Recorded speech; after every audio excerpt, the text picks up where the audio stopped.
Everyone, तो आज हम यहाँ पे फर्स्ट क्लास स्टार्ट करेंगे हमारी जो इजी मैराथन सीरीज है इसकी। अब देखिए हमारी जो इजी मैराथन सीरीज है इसको लास्ट लेक्चर में हमने यहाँ पे स्टार्ट किया था। तो इसमें जो हमारा बेसिक इंट्रोडक्शन लेक्चर था, जैसे कि इजी मैराथन सीरीज, इसमें कितने सब्जेक्ट हम कवर करेंगे, कितने एमसीक्यूज कवर करेंगे, सब्जेक्ट वाइज करेंगे, मॉक टेस्ट, प्रैक्टिस सेट वगैरह, टोटल चीज़ें हमने आपको इंट्रोडक्शन लेक्चर में बता दी थी। तो आज जो हमारे फर्स्ट लेक्चर रहेगा ये हमारी क्लास फर्स्ट रहेगी, जिसमें हमारी जो फर्स्ट सब्जेक्ट है फार्माकोलॉजी। फार्माकोलॉजी के फर्स्ट से यहाँ पे 50 तक जो एमसीक्यूज है हमारे यूनिट फर्स्ट के, वो यहाँ पे हम डिस्कस करेंगे। तो ये जो हमारे यहाँ पे 50 एमसीक्यूज है, इसके अंदर कौन कौन से टॉपिक हमारे कवर होंगे। फर्स्ट यहाँ पे इंट्रोडक्शन, फार्माकोलॉजी का बेसिक इंट्रोडक्शन, कुछ एमसीक्यूज इससे रहेंगे, बाकी इंट्रोडक्शन इतना आपका एग्जाम में नहीं पूछा जाता है। साथ में यहाँ पे routes of administration, very important, इसके अंदर से काफी क्वेश्चन आपके बन जाते हैं आपके कंपटीशन एग्जाम में। और इसके अंदर दो टॉपिक और हमारे आएंगे, फार्माकोडायनेमिक और फार्माकोकाइनेटिक। तो बेसिकली देखा जाए तो introduction, routes of administration, pharmacokinetic, pharmacodynamic, ये 4 टॉपिक आपके, इनके अंदर से 50 एमसीक्यूज आपके इसमें रहेंगे। तो इसमें देखिए जैसे हमारा जो फर्स्ट क्वेश्चन यहाँ पे, who is the father of modern pharmacology. अब जैसे कोई भी एमसीक्यूज है उसका आंसर आप किस तरीके से निकाल सकते हैं।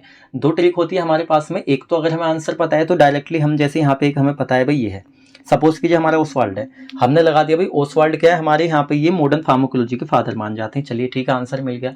लेकिन अगर आपको यहाँ पे नहीं पता है कि फादर कौन है, लेकिन आपको जो यहाँ पे 3 ऑप्शन है वो पता है, जैसे कि भाई हमारे जो रामनाथ चोपड़ा ये क्या है ये हमें पता है, सुश्रुता क्या है ये हमें पता है, गैलन कौन है ये हमें पता है, लेकिन इसका हमें डाउट है क्योंकि ये तीनों हमें यहाँ पे क्लियर पता है।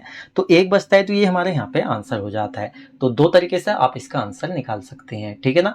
बाकी इसकी जो एक्सप्लेनेशन होगी उसको आप अच्छे से देखना, क्योंकि एक्सप्लेनेशन के अंदर से 4 से 5 क्वेश्चन आपके बन सकते हैं।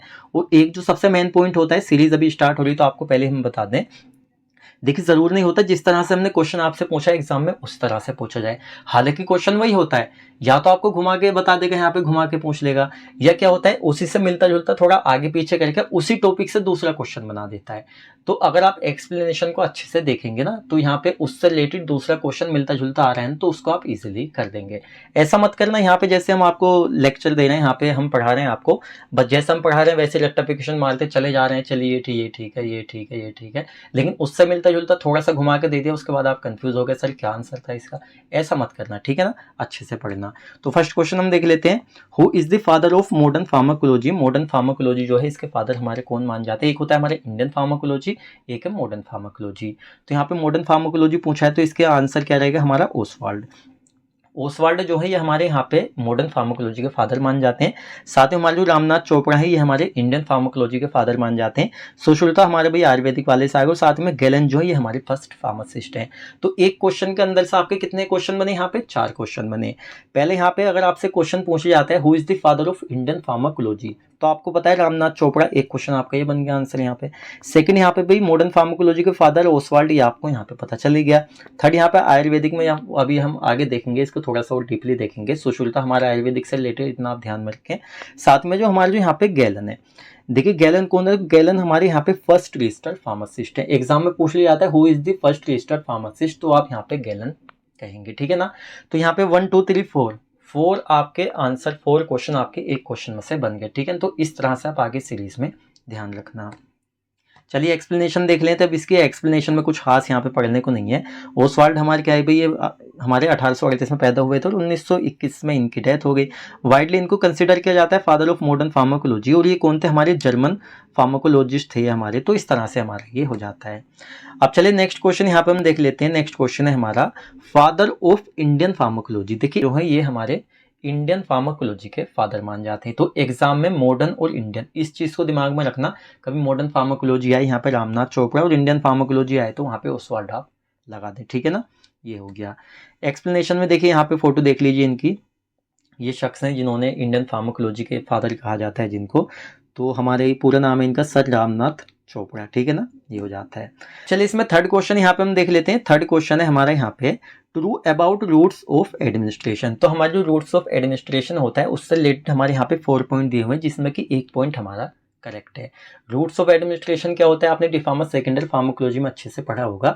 देखिए क्या होता है, जैसे हमारी बॉडी है तो हमारी बॉडी में डिफरेंट रूट से ड्रग हमारी दी जाती है। जैसे इंसान को डिसीज होती है, बीमारी होती है, उसी हिसाब से जो हमारी ड्रग होती है उसको बॉडी में एंटर किया जाता है। जैसे हमारा ओरल हो गया माउथ से, जैसे इंजेक्शंस होते हैं पेरेंट्रल वगैरह हमारे, नाक से हम इनहेलेशनल ले लेते हैं, बैक साइड से हम रेक्टल ले लेते हैं, स्किन से हम टॉपिकल ले लेते हैं, इस तरह से। तो इसमें एक हमें करेक्ट बताना है, जैसे कि आईडी, देखिए आईडी की यहाँ पे फुल फॉर्म है intradermal. Intradermal injection produce local irritation. क्या हमारी जो हम अपनी जो डर्मिस होती है हमारी, जैसे रेबीज का इंजेक्शन कहाँ पे लगता है आपके एपी मतलब डर्मिस में लगता है आपको, उसको हम कह सकते हैं यहाँ पे इंट्राडर्मल। तो क्या वो यहाँ पे इरिटेशन कोज करता है जब उसको लगाया जाता है, local irritation. Second, 70% bioavailability by IV injection. क्या हम जो अपनी बॉडी में आईवी इंट्रावीनस इंजेक्शन देते हैं, क्या वो हमारे 70% बायो अवेलेबिलिटी यहाँ पे शो करते हैं।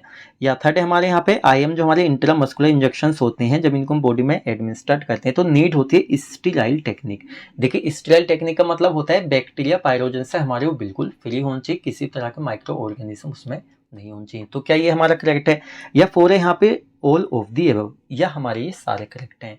तो सोचिए यहाँ पे इसका आंसर क्या हो सकता है, जल्दी से दिमाग में सोचिए।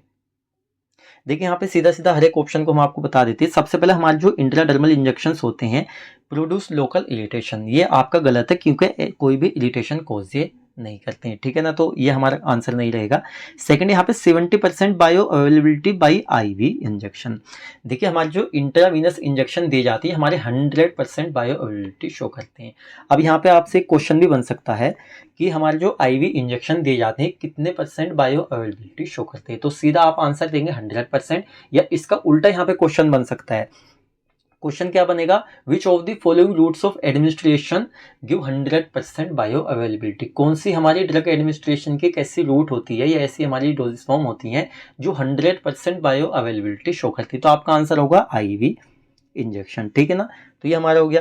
थर्ड यहाँ पे आईएम, देखिए हमारे जो इंट्रामस्कुलर इंजेक्शन दिए जाते हैं जितने भी हमारे पेरेंटल दिए जा रहे हैं, इंट्रामस्कुलर हो, इंट्रावीनस हो, इंट्राडर्मल हो, इंट्रा आर्टेरियल हो या इंट्राथेकल हो, तो सारे हमारे क्या होने चाहिए, यहाँ पे हमारे स्टेराइल टेक्निक का यूज किया जाता है इनमें। तो हमारे जो थर्ड है यहाँ पे, ये थर्ड वाला ऑप्शन हमारे यहाँ पे करेक्ट आंसर रहेगा। हमारे जो आईएम इंजेक्शन दिए जाते हैं ये हमारे स्टेराइल टेक्निक फॉलो करनी चाहिए, तो ये आपका आंसर हो जाता है। अब चलिए इसके एक्सप्लेनेशन में यहाँ पे हम देख लेते हैं। आईएम इंजेक्शन से requiring sterile environment to minimize the risk of introducing pathogens in the body. देखिए हमारे जो यहाँ पे आईएम इंजेक्शन दिए जा रहे हैं, जैसे आप यहाँ पे देख सकते हैं हमारी मसल्स में दिए जाते हैं, तो अगर इनके अंदर किसी भी तरह के पायरोजन प्रेजेंट होंगे और हमारी बॉडी में जाएंगे तो सीधा हम कह सकते हैं वहाँ पे इन्फेक्शन कोज कर सकते हैं। इसलिए यहाँ पे स्टेराइल टेक्निक का यूज किया जाता है, पायरोजन से हमारी ये फ्री होनी चाहिए जो आईएम हमारे इंजेक्शन होते हैं, तो ये हो जाता है। नेक्स्ट हम देख लेते हैं हमारा क्वेश्चन 4। क्वेश्चन 4 है हमारा, IM drugs given at which angle.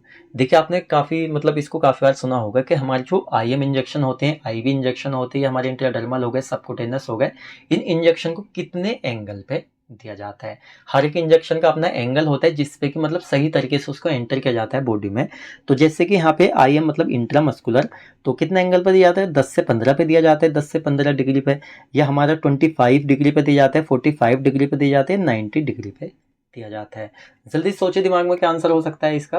हमारा 10 से 15 डिग्री पे ये हमारा क्या होता है, हमारे इंट्राडर्मल दिए जाते हैं, 25 पे हमारे क्या दिए जाते हैं, आईवी दिए जाते हैं हमारे, साथ में हमारे 45 है इस पर हमारे सबक्यूटेनस इंजेक्शन दिए जाते हैं। और हमारे जो यहाँ पे पूछा है IM drugs given at which angle, तो हमारा हो जाएगा आंसर यहाँ पे 90 डिग्री पे हमारे जो आईएम इंट्रामस्कुलर इंजेक्शन होती है हमारे दिए जाते हैं।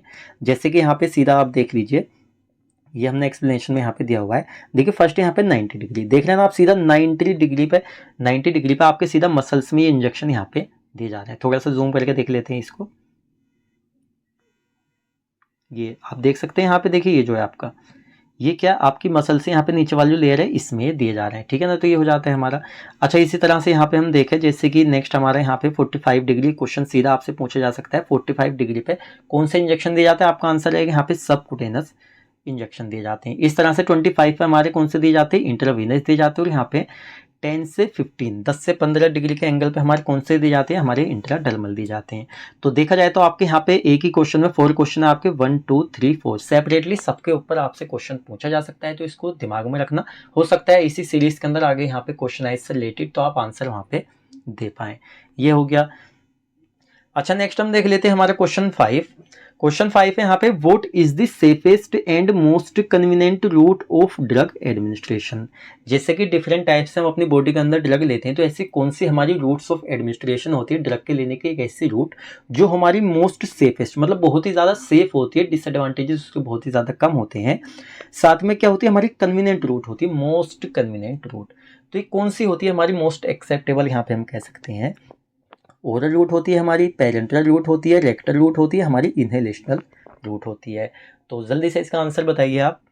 देखिए फर्स्ट हम देखें यहाँ पे ओरल रूट, तो ओरल रूट इसका हमारा करेक्ट आंसर रहेगा। हमारी जो ओरल रूट होती है ये हमारी सेफेस्ट रूट हम कह सकते हैं इसको, साथ में मोस्ट कन्वीनियंट। मोस्टली लोग क्या होते हैं ओरल रूट से यहाँ पे ड्रग्स लेते हैं, क्योंकि सीधा मुंह में डाला और पानी डाल दिया सीधा गले में चली गई, या क्या होता है कुछ हमारी टेबलेट्स ऐसी होती है जो स्वीट होती हैं, जैसे डाइजिन वगैरह हो गई, एंटासिड्स वगैरह की, तो वो ले लेते हैं हम।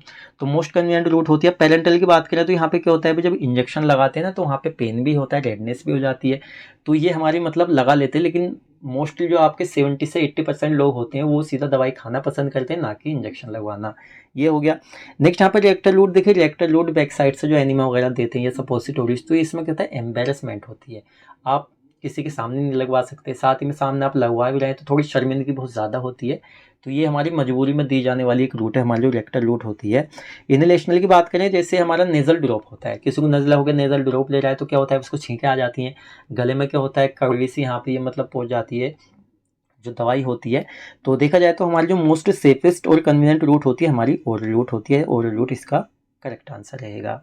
ये हो गया। अच्छा नेक्स्ट हम देख लेते हैं, इसके एक्सप्लेनेशन में हम देख सकते हैं, यहाँ पे हम देखेंगे एडवांटेजेस और क्या क्या डिसएडवांटेजेस होते हैं इस रूट्स के। जैसे कि यहाँ पे थोड़ा सा आपको अगर यहाँ पे देखिए दो चीज़ें, पहला अगर आपको स्पीड थोड़ी कम लग रही है तो आप सीधा स्पीड वाले ऑप्शन में जाइए, यूट्यूब पे ऑप्शन दिया हुआ होता है, वहाँ पे आप इंक्रीज़ कर लीजिए स्पीड, आपकी स्पीड इंक्रीज़ हो जाएगी, उस तरह से आप देख सकते हैं। सेकंड आपको आवाज़ आई थिंक सही आ रही होगी, कम आ रही, थोड़ा वॉल्यूम आप बढ़ा सकते हैं। नेक्स्ट थोड़ा सा आप जूम भी कर सकते हैं, अगर आपको छोटा यहाँ पे कोई भी मतलब वर्ड दिख रहा है समझ में नहीं आ रहा है, वैसे हम आपको पढ़ के बता रहे हैं। जैसे एडवांटेजेस की अगर यहाँ पे हम बात करें तो देखिए होते convenient and easy to use. एक तो कन्वीनियंट होती है, साथ में यूज़ करना बहुत आसान होता है। भैया हमने क्या किया, हमें कोई दिक्कत हो रही है, फीवर वगैरह हो रहा है, हाथ में टेबलेट ली, मुंह में रखी, थोड़ा सा पानी पिया और बॉडी के अंदर, कितनी आसान है। वहीं पर अगर हम इंजेक्शन लगवाएंगे तो भाई रेडनेस वगैरह हो जाएगी, सुई देख के डर लगता है, ठीक है ना, तो वो वाला मैटर है यहाँ पे। नेक्स्ट यहाँ पे कॉस्ट इफेक्टिव एंड सेफ, बहुत ही ज़्यादा सस्ती होती है, ठीक है ना। नॉर्मली आप पैरासिटामोल ले लीजिए, भी 1 से 2 रुपये की टैबलेट मिल जाती है। आप बहुत ही अच्छी कंपनी की ले रहे हैं, ज़्यादा 3 से 4 5 रुपये तक जाएगी, उससे ऊपर आपकी नहीं जाएगी, ठीक है ना। तो मतलब इंजेक्शन्स वगैरह की उसमें या और दवाइयों की कंपैरिजन देखें तो हमारी सस्ती होती है और सेफ भी होती है। सुटेबल फॉर सेल्फ मेडिकेशन, देखिए इंजेक्शन आप खुद से नहीं ले सकते, वो जो डॉक्टर लोग हैं, जैसे हमने अपने आप के इंजेक्शन काफ़ी बार लगाए क्योंकि हमें एक्सपीरियंस है उस तरह का। लेकिन जो क्वेश्चन हो जाता है, नेक्स्ट हम देख लेते हैं यहाँ पे क्वेश्चन नंबर 6।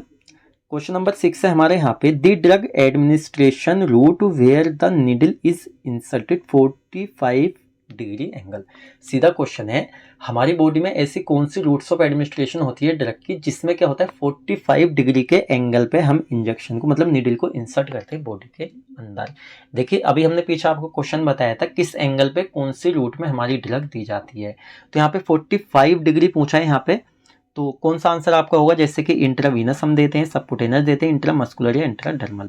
जल्दी से आंसर बताइए, कमेंट सेक्शन में बता दीजिए आप इसका आंसर, या माइंड में सोचिए जल्दी से इसका आंसर क्या हो सकता है। थोड़ा सा टाइम चाहिए तो लेक्चर को पॉज कर लीजिए, सोच लीजिए। तो देखिए इंट्रावीनस जो होती है हमारी, स्टार्टिंग से हम आपको बताएं, इंट्रावीनस जो होती है हमारी, ये तो हमारी 25 डिग्री के एंगल पर दी जाती है। सबकुटेनस की बात करें तो इसको हम अभी देखेंगे, साथ में इंट्रामस्कुलर हमारी 90 पे दी जाती है, और हमारी जो इंट्राडर्मल होती है हमारी 10 से 15 पे दी जाती हैं। तो एक ऑप्शन कौन सा बचता है हमारा, सबकुटेनस। हमारी जो सबकुटेनस रूट्स होती है हमारी, इसमें हमारे 45 डिग्री एंगल पे हमारी ड्रग को इंसर्ट किया जाता है। तो आंसर क्या हो जाता है हमारे यहाँ पे, आंसर हो जाएगा हमारा सबकुटेनस। तो ये हमारा आंसर हो जाता है इसका। इसके एक्सप्लेनेशन में सीधा आप वही इमेज देख सकते हैं, यहाँ पे आप देख सकते हैं 45 डिग्री, ये सबकुटेनस रूट है आपकी, तो इस पे इस एंगल पे दिया जाता है। ये हो जाता है। नेक्स्ट हम देख लेते हैं हमारा क्वेश्चन नंबर 7। क्वेश्चन नंबर 7 है हमारा यहाँ पे, क्वेश्चन है the administration route for a drug injected just beneath the top layer of the skin is called. सीधा यहाँ पे पूछा गया है एक हमारी ऐसी रूट्स ऑफ एडमिनिस्ट्रेशन जिसमें क्या होता है, जो हमारी जो निडल कह सकते हैं हम, सीधी इंजेक्ट की जाती है just beneath of top layer. हमारी जो टॉप लेयर होती है, स्किन होती है हमारी, इसकी जो हमारी टॉप लेयर के बेनेथ, उसके अंदर वाली लेयर में दी जाती है स्किन के, इसको हम क्या कहते हैं। ठीक है, एक्सप्लेनेशन में और अच्छे से समझ लेंगे। देखिए यहाँ पे आई लगा लेना आप, बाई चांस ये टाइपिंग मिस्टेक हो गई है। ये आपका इंट्राडर्मल है, ठीक है ना। इंट्राडर्मल रूट हो गई, इंट्रावीनस रूट्स हो गई, सबकुटेनस या हमारी ट्रांसडर्मल। तो सोचिए जल्दी से क्या आंसर हो सकता है इसका। अभी पीछे वैसे हमने आपको इसको बताया भी था। तो हमारी जो ट्रांसडर्मल होती है, देखिए स्किन के अंडर नहीं दी जाता है इसको, ट्रांसडर्मल तो सीधा डर्मिस में हमारा दे दिया जाता है, ठीक है ना। इंट्राडर्मल में देते हैं, हमारी जो ऊपर वाली लेयर होती है उसमें दे देते हैं हम डर्मल में। नेक्स्ट हमारे जो इंटरवीनस होते हैं भाई, ये तो वीन में दी जाती है, ये तो हमारे बिनीथ ऑफ यहाँ पे टॉप लेयर स्किन के आएगा नहीं, तो फर्स्ट भी नहीं होगा, सेकंड भी नहीं होगा, थर्ड यहाँ पे सबकुटेनस। हाँ, ये आपका आंसर इसमें हो जाएगा। किस तरह से आपका आंसर होगा, चलिए सीधा आपको बता देते हैं एक्सप्लेनेशन में। थोड़ा सा इसको जूम करके दिखा देते हैं आपको। देखिए दिख रहा है आपको यहाँ पे, ये क्या है, आपकी स्किन है, ठीक है ना। ये आपकी स्किन हो गई, ये आपकी मसल्स हो गई। तो हमारे जो आईएम होते हैं हमारे मसल्स में जाते हैं, लेकिन ये आपको दिख रहा है ना, ये वाला ये आपका इंजेक्शन है। 45 डिग्री पर हम सबकुटेनियस देते हैं, आपको हमने बता दिया एससी। तो ये क्या है, हमारा जो ये वाला है बेनेथ ऑफ द स्किन, ये स्किन लेयर आपकी ऊपर वाले हो गए, इसके बेनेथ, इसके जो नीचे हमारा यहाँ पे, ये कौन से दी जा रहे हैं, हमारे सबकुटेनियस इंजेक्शन दी जा रहे हैं। यही आपसे यहाँ पे पूछा था। नेक्स्ट हम देख लेते हैं यहाँ पे क्वेश्चन 8 में पूछा है objective of sublingual administered drug is. सबसे पहले हमारे सबलिंगुअल रूट कौन सी होती है इसको हम समझते हैं। देखिए जैसे हमारा माउथ है, ठीक है ना, माउथ है हमारा, हमारी जो जुबान होती है ना, टंग के अंदर जो हम ड्रग को रख लेते हैं ना, उसी को हम कहते हैं सबलिंगुअल रूट, ठीक है ना। और एक चीज और इसके बारे में ध्यान रखना, आगे क्वेश्चन बन सकता है, हमारी जो सबलिंगुअल रूट होती है ना, ये हमारे फर्स्ट पास मेटाबॉलिज्म को अवॉइड कर देती है, ठीक है। ध्यान रखना, क्वेश्चन आगे बनेगा आपसे और एग्जाम में काफी बार रिपीटेड क्वेश्चन है हमारा। तो सीधा क्वेश्चन है, हमारी जो सबलिंगुअल रूट होती है इसके ऑब्जेक्टिव क्या होते हैं। फर्स्ट, स्लो एब्जॉर्प्शन, क्या हम इस रूट से जब ड्रग को लेते हैं उसका एब्जॉर्प्शन स्लो होता है हमारा, या रैपिड एब्जॉर्प्शन के लिए लेते हैं हम इसको, या मॉडरेट एब्जॉर्प्शन, या हमारा slow to moderate absorption. Answer रहेगा रैपिड एब्जॉर्प्शन। देखिए क्या होता है, जब हम जुबान के नीचे रखते हैं ना, तो रैपिड तरीके से उसका एब्जॉर्प्शन हो जाता है, फर्स्ट पास मेटाबॉलिज्म का अवॉइड कर देती है और रैपिड एक्शन उसका हमें देखने को मिलता है। जैसे कि यहाँ पे हम देख सकते हैं, देखिए ये जो है आपकी, ये है आपकी सबलिंगुअल रूट। जैसे कि आपकी टंग हो गई, टंग के नीचे यहाँ पे आपको टैबलेट दिख रही नहीं रखी हुई, ये हमारी सबलिंगुअल रूट यहाँ पे कही जाती है। अच्छा नेक्स्ट यहाँ पे कौन सी, तो हमारी यहाँ पे बक्कर रूट, हमारे जो चिक्स होते गाल होते हैं उनके बीच में यहाँ पे रख ली जाती है, इसको कहते हैं बक्कर रूट, ठीक है ना। क्वेश्चन सेपरेटली आपसे बन सकते हैं इसके ऊपर, इसको आप ध्यान रखना। साथ में sublingual administration of drug refers to placement of drug, एक क्या करते हैं, प्लेसमेंट कर देते हैं, रख देते हैं ड्रग को कहाँ पे, अंडर द टंग, यहाँ पे दिख रहा है ना आपको, अंडर टंग के नीचे हम इसको रख देते हैं। The sublingual route bypass the first pass metabolism, हमारा जो फर्स्ट पास मेटाबॉलिज्म होता है, मतलब कि हम जो सबलिंगुअल रूट से ड्रग ले रहे हैं, हमारी लीवर इंटेस्टाइन वगैरह में नहीं जाती, सीधा ब्लड सर्कुलेशन में चल जाती है हमारी, तो फर्स्ट पास मेटाबॉलिज्म यहाँ पे अवॉइड हो जाता है। फैसिलिटेट करते रैपिड एब्जॉर्प्शन, जो कि हमारा आंसर था यहाँ पे, रैपिड एब्जॉर्प्शन हमारा ये देती है, कहाँ पर जाती है, सीधा हमारी ये सिस्टमिक सर्कुलेशन में हमारी ये चल जाती है, जैसे कि आप यहाँ पे देख सकते हैं। तो इसका आंसर यहाँ पे करेक्ट हो जाता है। आई थिंक आपको ये समझ में आया होगा, ठीक है ना। देखिए थोड़ा सा टाइम लगेगा लेक्चर में, क्योंकि अच्छे से समझ के पढ़ें, लेक्चर थोड़ा सा लॉन्ग होगा, लेकिन आपका कोई डाउट यहाँ पे हम नहीं छोड़ेंगे, ठीक है ना। या इससे रिलेटेड आपका कोई क्वेश्चन बनेगा ना, वो भी आप एग्जाम में नहीं छोड़ पाएंगे। यहाँ पे which dosage form are appropriate for vaginal route of administration, कहने का मतलब जैसे हमारे यहाँ पे 4 डोजेस फॉर्म दी हुई है, तो इनमें से कौन से एक ऐसी डोजेस फॉर्म है जो एप्रोप्रिएट होती है, मतलब हम इसका यूज कर सकते हैं वेजाइनल रूट ऑफ एडमिनिस्ट्रेशन। जो फीमेल की वेजाइना होती है, तो वेजाइना के थ्रू हम ड्रग को अपनी बॉडी के अंदर ले सकते हैं, तो कौन सी डोज फॉर्म है जिसको यहाँ पे हम ले सकते हैं। टैबलेट्स हम ले सकते हैं, क्रीम ले सकते हैं, सपोजिटोरीज या ओल हम ले सकते हैं। तो सपोजिटोरीज के बारे में आई थिंक हमने आपको पहले पढ़ाया हुआ है, तो आपको आंसर पता होगा यहाँ पे कौन सा आंसर होने वाला है। तो देखिए हमारी जो यहाँ पे टैबलेट्स होती हैं, हमारी टैबलेट्स जो होती हैं इनको हम ले लेते हैं, मतलब जो फीमेल होती हैं वो ले लेती हैं वेजाइनल रूट से, तो करेक्ट आंसर है हमारा। नेक्स्ट हमारी क्रीम जो होती है, देखिए क्रीम भी यहाँ पे ले ली जाती है फीमेल के थ्रू। साथ ही में जो सपोजिटोरी, वेजाइनल सपोजिटोरी जिनको हम कहते हैं पिसेरीज, पिसेरीज आपने नाम सुना होगा, ये हमारी वेजाइनल सपोजिटोरीज होती हैं। तो आपका जो यहाँ पे आंसर रहेगा, आंसर आपका रहेगा यहाँ पे D, all of the above, ठीक है ना। सेपरेटली आपसे पूछी जा सकती हैं, तो यहाँ पे इसको दिमाग में रखना। जैसे कि यहाँ पे नेक्स्ट हम देख लेते हैं एक्सप्लेनेशन में, यहाँ पे वेजाइनल डोजेस फॉर्म, कौन कौन सी ऐसी डोजेस फॉर्म होती हैं जो कि हम वेजाइनल रूट से ले सकते हैं। जैसे कि सॉलिड हो गई, सेमी सॉलिड हो गई, लिक्विड हो गई। सॉलिड में यहाँ पे हमारे कैप्सूल्स आ जाते हैं, टैबलेट आ जाती हैं। अब देखिए इनके नाम अलग अलग होते हैं। जैसे कैप्सूल की बात करें तो यहाँ पे डेक्टेरिन हो जाता है, जिसको माइकोनाजोल, माइकोनाजोल क्या है भाई हमारा, ये माइकोनाजोल हमारा एंटी फंगल होता है, ठीक है। तो फंगल इन्फेक्शन में हम इसको ले लेते हैं। साथ में यहाँ पे प्रोस्टिन E2 हम इसको ले लेते हैं, जिसको यहाँ पे डिनोप्रोस्टोन के नाम से हमारा आता है, प्रोजेस्टेरोन कह सकते हैं। क्रीम हमारे यहाँ पे आती है जैसे क्लोट्रिमाजोल की आती है। ऑइंटमेंट की हम बात करें तो यहाँ पे कैंसिडिसिन हमारा आता है, और साथ में लिक्विड की बात करें तो हमारे सॉल्यूशन आ जाते हैं, और साथ में यहाँ पे इमल्सन की बात करें तो हमारे इमल्सन आ जाते हैं। ये सारी हमारी डोज फॉर्म है। कोई भी आपसे एग्जाम में आए दिमाग में रखना यहाँ पे इसको अच्छे से, ठीक है। इसके ऊपर से क्वेश्चन बनते हैं। ये हो गया। नेक्स्ट हमारे यहाँ पे क्वेश्चन नंबर 10। क्वेश्चन नंबर 10 है व्हाट इज फार्माकोकाइनेटिक। फार्माकोकाइनेटिक हमारा क्या होता है? इजी क्वेश्चन, अगर आपने पढ़ा है तो इजीली आप इसका आंसर यहाँ पे दे पाएंगे। फार्माकोकाइनेटिक क्या होता है? देखा जाए तो 4 टर्म में हमारा पूरा आंसर ही हो जाता है। जैसे फर्स्ट है हमारा the study of mechanism of action of drug. जब ड्रग हमारी बॉडी में जा रही है, किस तरह का मैकेनिज्म ऑफ एक्शन वो शो करे, क्या उसको हम फार्माकोकाइनेटिक कहते हैं। नेक्स्ट यहाँ पे the study of biological and therapeutic effect of drug. जब हम कोई ड्रग बॉडी में एडमिनिस्ट्रेट करते हैं, लेते हैं, तो क्या वो थेराप्यूटिक अपना इफेक्ट दे रही है, क्या बायोलॉजिकल उसकी स्टडी वगैरह है, वो क्या हम उसको कहते हैं यहाँ पे फार्माकोकाइनेटिक। नेक्स्ट यहाँ पे the study of absorption, distribution, metabolism and excretion of drug. हम जो बॉडी में ड्रग को ले रहे हैं वो पहले एब्जॉर्ब हो रही है, उसके बाद में भी क्या हो रहा है, उसका डिस्ट्रीब्यूशन हो रहा है पूरी बॉडी में, मेटाबॉलिज्म हो रहा है, उसके बाद बॉडी से बाहर वो एक्सक्रीट आउट हो रही है। क्या इसको यहाँ पे हम फार्माकोकाइनेटिक कहते हैं? जल्दी से आंसर बताइए यहाँ पे क्या हो सकता है। आपका जो यहाँ पे करेक्ट आंसर रहेगा वो आपको यहाँ पे रहेगा ऑप्शन सी। देखिए हम कहते हैं एडीएमई। एडीएमई किसको हम कहते हैं? फार्माकोकाइनेटिक को कहते हैं। तो एडीएमई मतलब के ए मतलब absorption, distribution, metabolism and excretion. दिमाग में रखना, यहाँ पे फार्माकोकाइनेटिक से रिलेटेड घुमा घुमा के क्वेश्चन आपसे पूछे जा सकते हैं, तो इसको यहाँ पे ध्यान में रखना, ये हमारे यहाँ पे करेक्ट आंसर है। बाकी यहाँ पे जो study of mechanism of drug हमारे क्या होता है? फार्माकोडायनेमिक होता है। ड्रग हम बॉडी में ले रहे हैं वो किस तरह से हमारा इफेक्ट करे बॉडी पे जाके, तो उसको कहते हैं मैकेनिज्म ऑफ एक्शन को फार्माकोडायनेमिक हमारा ये आ जाएगा। बाकी हम किसी डिसीज को यहाँ पे ट्रीट करने के लिए यहाँ पे ड्रग ले रहे हैं तो उसको यहाँ पे थेराप्यूटिक इफेक्ट कहते हैं। इस तरह से हो गया। नेक्स्ट यहाँ पे जैसे इसके एक्सप्लेनेशन में हम देख सकते हैं, देखिए फार्माकोकाइनेटिक का मतलब होता है what the body does to the drug. हमारी बॉडी ड्रग मतलब क्या काम कर रही है, उसके साथ में क्या कर रही है, उसका ये हो जाएगा। साथ में यहाँ पे फार्माकोडायनेमिक का मतलब होता है what the drug does to the body. Drug हमारी बॉडी पे क्या इफेक्ट करे उसको फार्माकोडायनेमिक कहते हैं। फार्माकोथेराप्यूटिक जो होता है हमारा the study of the use of drug. जैसे कोई डिसीज है उसमें हम ड्रग का यूज़ कर रहे हैं डिसीज को ट्रीट करने के लिए, हमारा फार्माकोथेराप्यूटिक में आ जाता है। साथ साथ फार्मेसी क्या होता है? प्रिपेयरिंग करना सुटेबल डोजेस फॉर्म। तो हमारा फार्माकोकाइनेटिक यहाँ पे था, फार्माकोडायनेमिक यहाँ पे। इसके ऊपर सेपरेटली क्वेश्चन आपसे आ सकता है, तो इसको भी ध्यान में रखना। नेक्स्ट है हमारे यहाँ पे bio availability means, very important question. ये आपके यहाँ पे केरला फार्मासिस्ट जो है, केरला फार्मासिस्ट 2021 का आया हुआ क्वेश्चन है। अब देखिए जो निशान आपको दिखता है ना यहाँ ब्लैक ब्लैक सभी क्वेश्चन में, जिसमें ये खाली पड़ा है कुछ नहीं लिखा हुआ है। हालांकि क्वेश्चन आपके कहीं ना कहीं ये जरूर पूछेंगे, लेकिन जहाँ का हमें पता होता है यहाँ पे पूछा हुआ है तो वहाँ पे हम इसको लिख देते हैं, जहाँ पे नहीं पता होता है वहाँ पे हम नहीं लिखते। लेकिन इसका मतलब ये नहीं कि वो क्वेश्चन आपके आए हुए नहीं है, सारे क्वेश्चन ही रिपीट होने वाले क्वेश्चन हम आपको पढ़ा रहे हैं यहाँ पे, तो सभी का आप यहाँ पे ध्यान रखना। क्वेश्चन है बायो अवेलेबिलिटी हमारी क्या होती है। जैसे कि यहाँ पे permeability through blood brain barrier.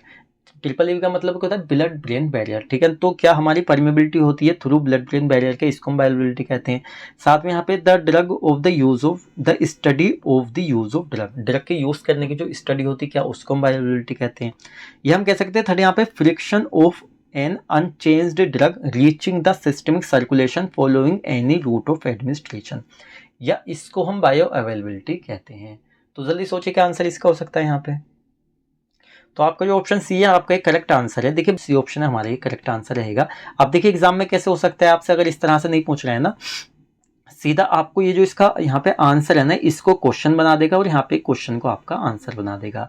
ये वाला पूरा पोर्शन आपको क्वेश्चन में लिख देगा, उसके बाद में बताएगा ये क्या होता है। जैसे डिस्ट्रीब्यूशन हो गया, मेटाबॉलिज्म हो गया, तो इस तरह से आपको एक ऑप्शन देगा बायोअवेलेबिलिटी, तो ये आपको यहाँ पे लगाना है, ठीक है, इस तरह से।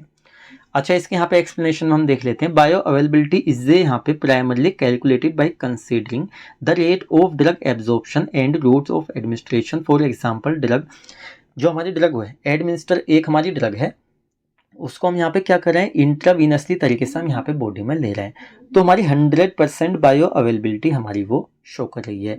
क्यों शो कर रही है यहाँ पे?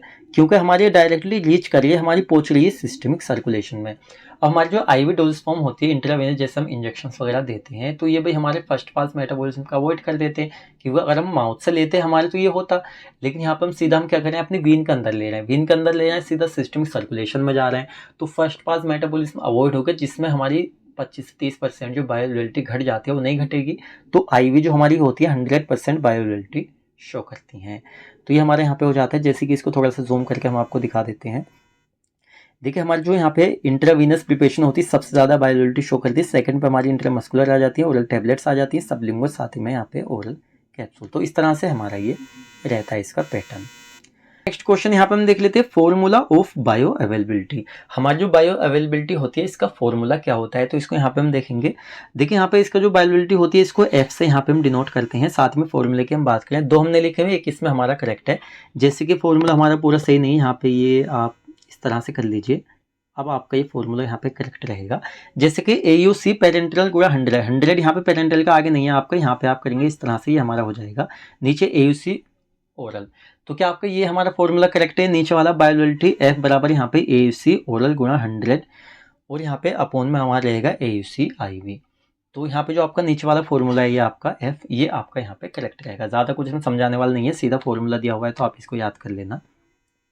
अब नेक्स्ट क्वेश्चन है हमारे यहाँ पे, some drugs have low oral bioavailability. क्या होता है, कुछ हमारी ऐसी ड्रग्स होती है जिनको जब हम बॉडी में लेते हैं ओरल तो उनकी बायो अवेलेबिलिटी क्या होती है, हमारी लो होती है, मतलब कि सीधा सीधा कम होती है। किसकी वजह से होती है, due to extensive metabolism in the GIT tract और लीवर।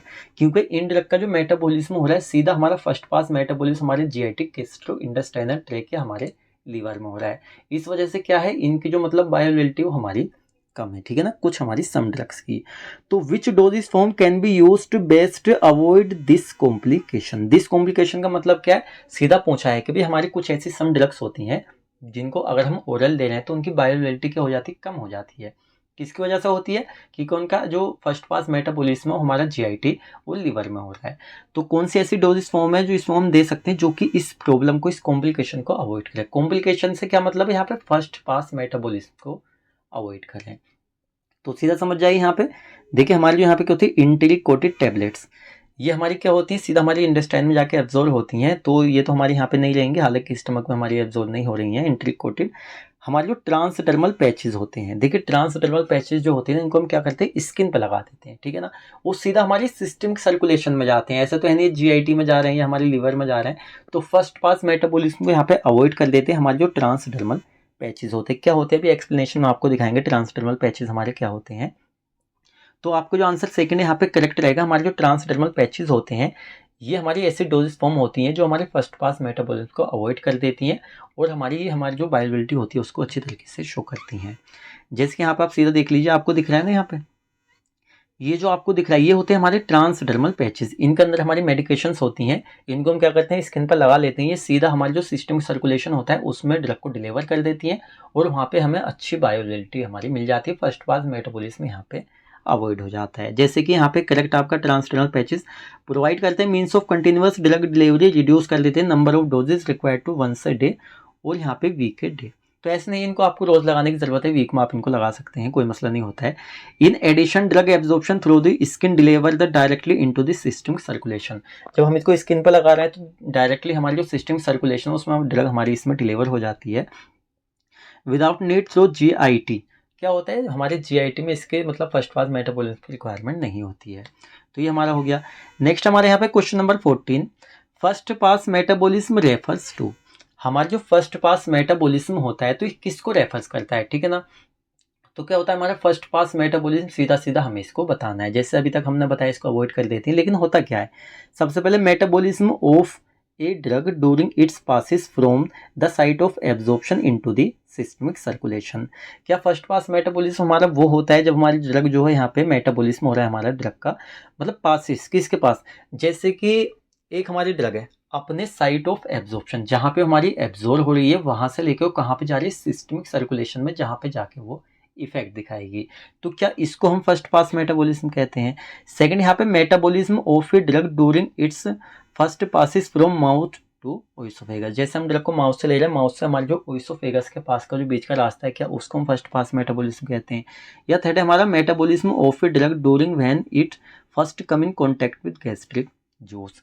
देखिए पीछे हमने आपको इसके बारे में बताया था, सीधा हम अगर हम बात करें फर्स्ट पास मेटाबॉलिज्म की, माउथ से लेते सीधा हमारा ओइसोफेगस से होते हुए कहाँ पे जाता है हमारा वो, जैसे GIT हो गया, लीवर हो गया, वहाँ पे जाकर उसका फर्स्ट पास मेटाबॉलिज्म सीधा हो रहा है।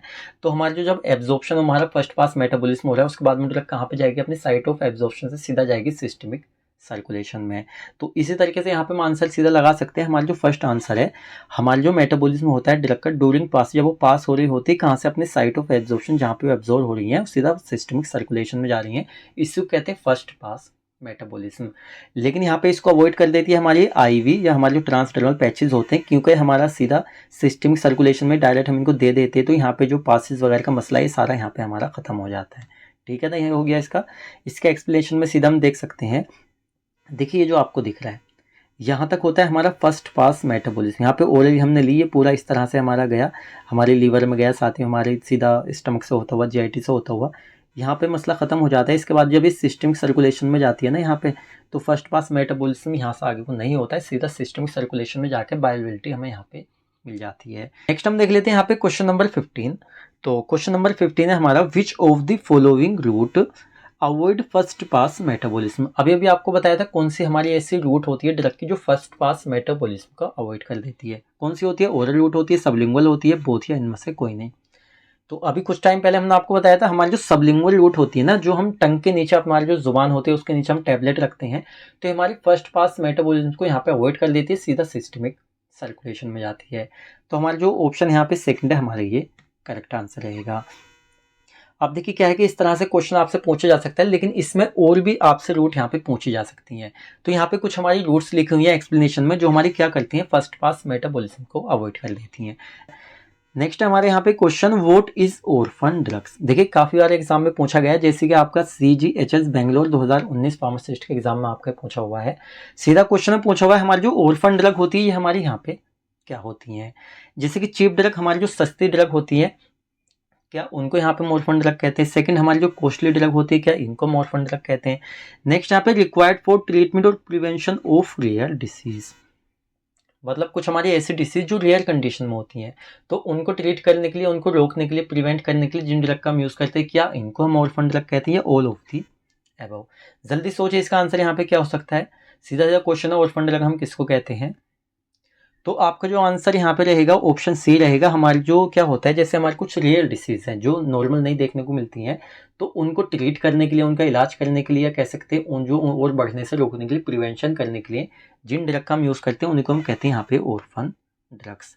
तो ये हमारे यहाँ पे हो जाता है। अब चलिए इसमें इसके एक्सप्लेनेशन हम देख लेते हैं। तो यहाँ पे सीधा हम कह सकते हैं orphan drugs are medication develop to treat prevent rare disease. सीधा हम कह सकते हैं ऑर्फन ड्रग हमारी ऐसी प्रिपरेशन होती हैं जिनको रेयर डिसीज को ट्रीट करने के लिए प्रिपेयर किया जाता है, मतलब बनाया जाता है, सीधा हम कह सकते हैं। अब हमारे यहाँ पे ऑर्फन लिस्ट है, हमारी लिस्ट ऑफ ऑर्फन ड्रग, कौन कौन सी हमारी ऑर्फन ड्रग्स होती हैं। जैसे कि हमारी सोमेटोट्रोपिन, क्या होती है सोमेटोट्रोपिन, जो है हमारी सोमेट्रोपिन, सॉरी यहाँ पे सोमेट्रोपिन जो है हमारी ऑर्फन ड्रग की कैटेगरी में आती है। डाइजोक्सिन आती है, साथ ही में सुकीमीर आती है, सोडियम नाइट्रेट आता है। सोडियम नाइट्रेट क्या होता है, आई थिंक ये आपको पता होगा पहले से, आगे इसके ऊपर पूरा क्वेश्चन आने वाला है तो दिमाग में रखना है इसको। साथ ही हमारे यहाँ पे कुछ नीचे दी हुई है, एम्फोटेरेसिन भी हो गया। तो हमारी सब किसकी कैटेगरी में आती है, ऑर्फन ड्रग की कैटेगरी में आती है। और मोस्टली हमारी इतनी ड्रग है, तो इनको आप अच्छे से प्रिपेयर कर लेना। नेक्स्ट हमारे यहाँ पे क्वेश्चन नंबर 17। क्वेश्चन नंबर 17 है, फैक्टर अफेक्टिंग एब्जॉर्प्शन आर। तो हमारा जो ADME होता है, absorption, distribution, metabolism and excretion, तो इसमें जो हमारा एब्जॉर्प्शन होता है, जो फार्माकोकाइनेटिक की कैटेगरी में आता है, जब हम अपनी बॉडी में ड्रग को ले रहे हैं तो उसका जो एब्जॉर्प्शन हो रहा है हमारा, जो फर्स्ट स्टेप वही होता है। तो कौन कौन से ऐसे फैक्टर होते हैं जो एब्जॉर्प्शन को हमारे इफेक्ट करते हैं, वही हमें यहाँ बताना है। जैसे एरिया ऑफ यहाँ पे एब्जॉर्बिंग सरफेस, मतलब कि हमारी एक ऐसा एरिया जहाँ पे ड्रग का एब्जॉर्प्शन हो रहा है, तो वहाँ पे जो सरफेस होती है, क्या ये इसको अफेक्ट करती है हमारी। एक्वस सोल्युबिलिटी, ड्रग हमारी वाटर सोल्यूबल है, तो क्या वो हमारी अफेक्ट करेगी एब्जॉर्प्शन को। साथ में वस्कुलरिटी। तो 3 ऑप्शन है, बताइए जल्दी से इसमें क्या आंसर हो सकता है। तो देखिए हमारी जो बॉडी होती है, जितना सरफेस एरिया ड्रग को ज़्यादा मिलेगा ड्रग के एब्जॉर्प्शन के लिए, बिल्कुल उतनी अच्छी हमारी वहाँ पे एब्जॉर्ब होगी। तो ये फैक्टर यहाँ पे अफेक्ट कर रहा है। अफेक्ट का मतलब ये नहीं कम कर रहा है, दोनों चीज़ें कर सकता है, कम भी कर सकता है, बढ़ा भी सकता है। मतलब यहाँ पे डायरेक्टली प्रोपोर्शनल और इनवर्सली प्रोपोर्शनल दोनों यहाँ पे देखने को मिल सकता है। साथ में एक्वस सोल्युबिलिटी बिल्कुल हमारी अफेक्ट करती है, वस्कुलरिटी। तो आपको ऑप्शन डी रहेगा यहाँ पे, ऑल ऑफ दी अबव। ये तीनों हमारे ऐसे फैक्टर हैं जो ड्रग के एब्जॉर्प्शन को यहाँ पे अफेक्ट करते हैं। आगे इसके एक्सप्लेनेशन में हम देख सकते हैं सारे फैक्टर है हमारे यहाँ पे, जैसे कि यहाँ पे फॉर्मुलेशन रिलेटेड फैक्टर, पहले हमारे जो फॉर्मुलेशन से रिलेटेड फैक्टर हैं। सेकंड जो कुछ हमारे पेशेंट से रिलेटेड भी यहाँ पे फैक्टर होते हैं, जैसे यहाँ पे physical state of drug, drug हमारी किस फॉर्म में है वो हमारे यहाँ पे अफेक्ट करती है। Disintegration time of doses form, कुछ हमारी ड्रग ऐसी होती है जिनका डिसइंटीग्रेशन जल्दी हो जाता है, जिनका लेट होता है। तो जल्दी हो रहा है तो भी एब्जॉर्प्शन अच्छा हो रहा है, लेट हो रहा है तो थोड़ा कम हो रहा है, इस तरह से। साथ में डिसोल्यूशन ऑफ पार्टिकल, पार्टिकल कितने टाइम में डिसोल्व हो रहे हैं, इससे भी सीधा हमारा इफेक्ट पड़ता है इसमें। पार्टिकल साइज जितना स्मॉल होगा, छोटा होगा, उतनी हमारी ड्रग अच्छी एब्जॉर्व होंगी, जितना ज़्यादा होगा उतनी वो कम एब्जॉर्व होंगी। साथ में यहाँ पे लिक्विड सोलिबिलिटी, देखिए लिपिड सोलिबिलिटी, लिपिड सोलिबिलिटी सीधा हमारी अफेक्ट करती है। Degree of ionisation, chemical stability हो गया, पीएच हो गया, कंसंट्रेशन हो गया। अच्छा, पेशेंट रिलेटेड फैक्टर क्या होते हैं? एब्जॉर्बिंग सरफेस, सरफेस एरिया जितना ज़्यादा है उतना अच्छा हमारा एब्जॉर्प्शन होगा। इन्वायरमेंटल पीएच हो गए, डिसीज स्टेट्स हो गए, साथ में गैस्ट्रिक इम्पटिंग और साथ में प्रेजेंस ऑफ फूड। कुछ ड्रग हमारी ऐसी होती है जिनका फूड के प्रेजेंस में एब्जॉर्प्शन कम होता है, कुछ ऐसी होती है जिनका ज़्यादा होता है। तो सारे मिला के हमारे क्या करते हैं, हमारी जो ड्रग का एब्जॉर्प्शन है उसको यहाँ पे ये अफेक्ट करते हैं। कुछ हमारे बढ़ा देते हैं, कुछ हमारे थोड़ा सा ड्रग के एब्जॉर्प्शन को कम भी कर देते हैं। ये हो गया। नेक्स्ट हम देख लेते हैं क्वेश्चन नंबर 18। क्वेश्चन नंबर 18 यहाँ पे लो वीडी मीन्स, वीडी का क्या मतलब होता है? देखिए वीडी का मतलब होता है वॉल्यूम ऑफ डिस्ट्रीब्यूशन, है ना। फार्माकोकाइनेटिक में एब्जॉर्प्शन, डिस्ट्रीब्यूशन। तो डिस्ट्रीब्यूशन की यहाँ पे हम बात करें, लो वीडी का क्या मतलब होता है? First, the drug has weak plasma protein binding. हमारी जो ड्रग होती है, हमारे देखिए प्लाज्मा प्रोटीन बाइंडिंग का क्या मतलब है? हमारा जो ब्लड प्लाज्मा होता है इसके अंदर हमारी कुछ प्रोटीन होती है, लाइक एल्बुमिन हो गया, ग्लोबुलिन हो गया।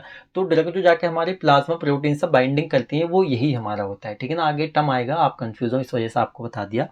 The drug has weak plasma protein binding, क्या लो वॉल्यूम ऑफ डिस्ट्रीब्यूशन का ये यहाँ पे मतलब होता है। साथ में the drug has low bio availability, या ये इसका मतलब ये drug does not accumulate in tissues. क्या होता है, जैसे हमारी बॉडी में ड्रग का डिस्ट्रीब्यूशन होता है तो टिश्यूज में जाकर ड्रग हमारी एक्यूमुलेट जमा हो जाती है, तो क्या वो हमारे यहाँ पे नहीं होता है। या कह सकते हैं the drug has low half life.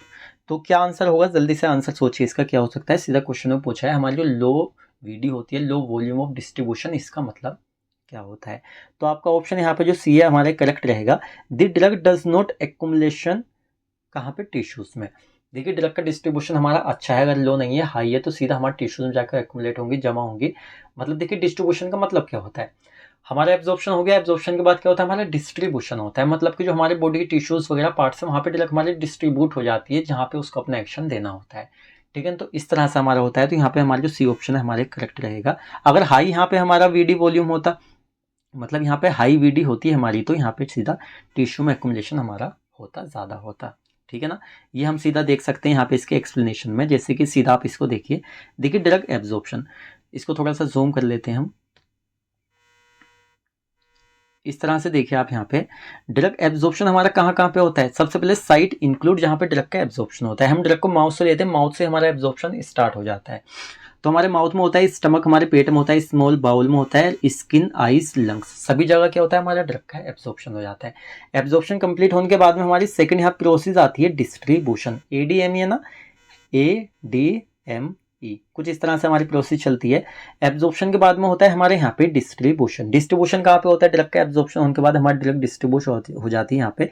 Compartment, कौन कौन से कंपार्टमेंट, जैसे हमारा ब्लड प्लाज्मा हो गया, एक्स्ट्रा सेलुलर हो गया, इंट्रा सेलुलर स्पेसिस हो गया, साथ में यहाँ पे सेरिब्लो स्पाइनल फ्लूइड हो गया। तो यहाँ पे ड्रग का हमारा डिस्ट्रीब्यूशन हो जाता है। तो ये हमारा हो गया। इसके बाद मेटाबॉलिज्म आता है हमारे यहाँ पे, ड्रग मेटाबोलाइटिस। साथ ही में जब सारा काम हमारा हो जाता है तो ड्रग हमारी बॉडी से एलिमिनेट हो जाती है, बाहर चली जाती है, जो वेस्ट मटेरियल होता है उसके रूप में। तो ये हमारा हो जाता है यहाँ पे।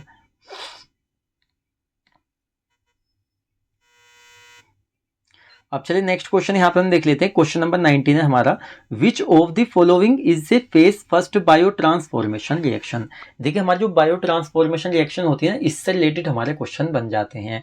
तो बायो ट्रांसफॉर्मेशन रिएक्शन हमारी 2 फेसेस में डिवाइड होती है, एक तो हमारी फेस फर्स्ट होती है, एक हमारी फेस सेकंड होती है। तो यहाँ पूछा है जो हमारी 4 यहाँ पे दी हुई है यहाँ पे रिएक्शन, तो बायो ट्रांसफॉर्मेशन की इनमें से कौन सी एक हमारी फेस फर्स्ट की रिएक्शन है। एसिटाइलेशन हो गया, सल्फिनेशन हो गया, मिथाइलेशन हो गया, साथ में ऑक्सीडेशन हो गया। तो जल्दी सोचिए यहाँ पे क्या आंसर हो सकता है इसका। देखिए हमारी जो एसिटाइलेशन होती है हमारी नहीं होगी, क्योंकि हमारी फेज सेकंड की रिएक्शन होती है, ठीक है, phase second bio transformation reaction होती है। सल्फिनेशन ये भी हमारी फेज सेकंड की रिएक्शन है, मिथाइलेशन ये भी हमारी फेज सेकंड की रिएक्शन है। हमारा जो ऑक्सीडेशन होता है ये हमारा फेज फर्स्ट होता है। तो आंसर हमारा ऑप्शन डी हो जाएगा। हमारी जो फेज फर्स्ट की हमारी एक बायो ट्रांसफॉर्मेशन यहाँ पे रिएक्शन है, ऑक्सीडेशन है, ठीक है ना। अब इन तीनों में से आपसे पूछा जा सकता है सेपरेटली फेज सेकंड की बायो ट्रांसफॉर्मेशन रिएक्शन कौन सी, तो आपका आंसर इन तीनों में से हो सकता है। या एक और है हमारे यहाँ पे कॉन्जुगेशन, वो हमारी एक मेन है, वो आप यहाँ पे ध्यान रख लेना, ठीक है ना। वो हमारी मेनली पूछी जाती है फेज सेकंड में, तो आपको वहाँ पे कॉन्जुगेशन जो है वो आप यहाँ पे लगा सकते हैं। ये हो गया यहाँ पे। अब इसके एक्सप्लेनेशन में यहाँ पे सीधी दी हुई है, थोड़ा सा इसको भी जूम कर लेते हैं, ये आपको दिख रहा होगा यहाँ पे। देखिए reactions involve in drug metabolism, phase first phase second. Phase first में हमारे कौन कौन सी आती हैं, तो डी एल्काइलेशन आ जाती है, एलिफेटिक हाइड्रोक्सिलेशन आ जाती है। देखिए हाथ में एरोमेटिक हाइड्रोक्सिलेशन हो गया, ऑक्सीडेशन हो गया, डी अमाइनेशन हो गया, साथ में हाइड्रोलाइसिस हो गया, हाइड्रोलाइसिस हाइड्रोक्सिलेशन, ये हमारा फेज फर्स्ट में। अच्छा ठीक है, साथ में आइसोमराइजेशन, ठीक है ना। ये हमारे किसमें, फेज फर्स्ट की हमारी सारी रिएक्शन है। सेकंड की हम बात करें तो यहाँ पे ग्लूकोरिनेशन हो जाता है हमारा, फर्स्ट सल्फिनेशन, एसिटाइलेशन, मिथाइलेशन, साथ में यहाँ पे कंडेंसेशन, और एक और यहाँ पे ऐड करना कॉन्जुगेशन, ठीक है ना। ये हमारी फेज सेकंड की रिएक्शन हो जाती हैं। चलिए हो जाता है हमारा। नेक्स्ट हम देख लेते हैं अपना क्वेश्चन नंबर 20। क्वेश्चन नंबर 20 हमारे यहाँ पे all are systemic route of drug administration except, मतलब ये चार जो है हमारी, तो इनमें से सारी हमारी क्या है, सिस्टमिक रूट है ड्रग के एडमिनिस्ट्रेशन का, मतलब हम ड्रग को ले रहे हैं तो सिस्टमेटिकली हमारी बॉडी में जा रही है, लेकिन एक हमारी नहीं है। इंट्रानासल, इंट्रावीनस, इंट्राडर्मल, टॉपिकल। तो देखिए हमारे जो इंट्रानासल होते हैं नेजल के थ्रू हम लेते हैं, बिल्कुल सिस्टमिक इफेक्ट देती है, हमारी सिस्टमिक जाती है, हमारे सिस्टमिक रूट है ड्रग के एडमिनिस्ट्रेशन की। इंट्रावीनस तो भाई सीधा हम वीन में दे रहे हैं, हमारी सिस्टमिक है। इंट्राडर्मल हम डर्मिस में दे रहे हैं, ये भी हमारे यहाँ पे सिस्टमिक है। लेकिन हमारी जो टॉपिकल होती है, टॉपिकल का मतलब होता है स्किन के ऊपर हम इसको टॉपिकल यूज कर रहे हैं, तो ये हमारी किस में आएगी, हमारी लोकल रूट में आएगी, ना कि हमारी सिस्टमिक रूट में।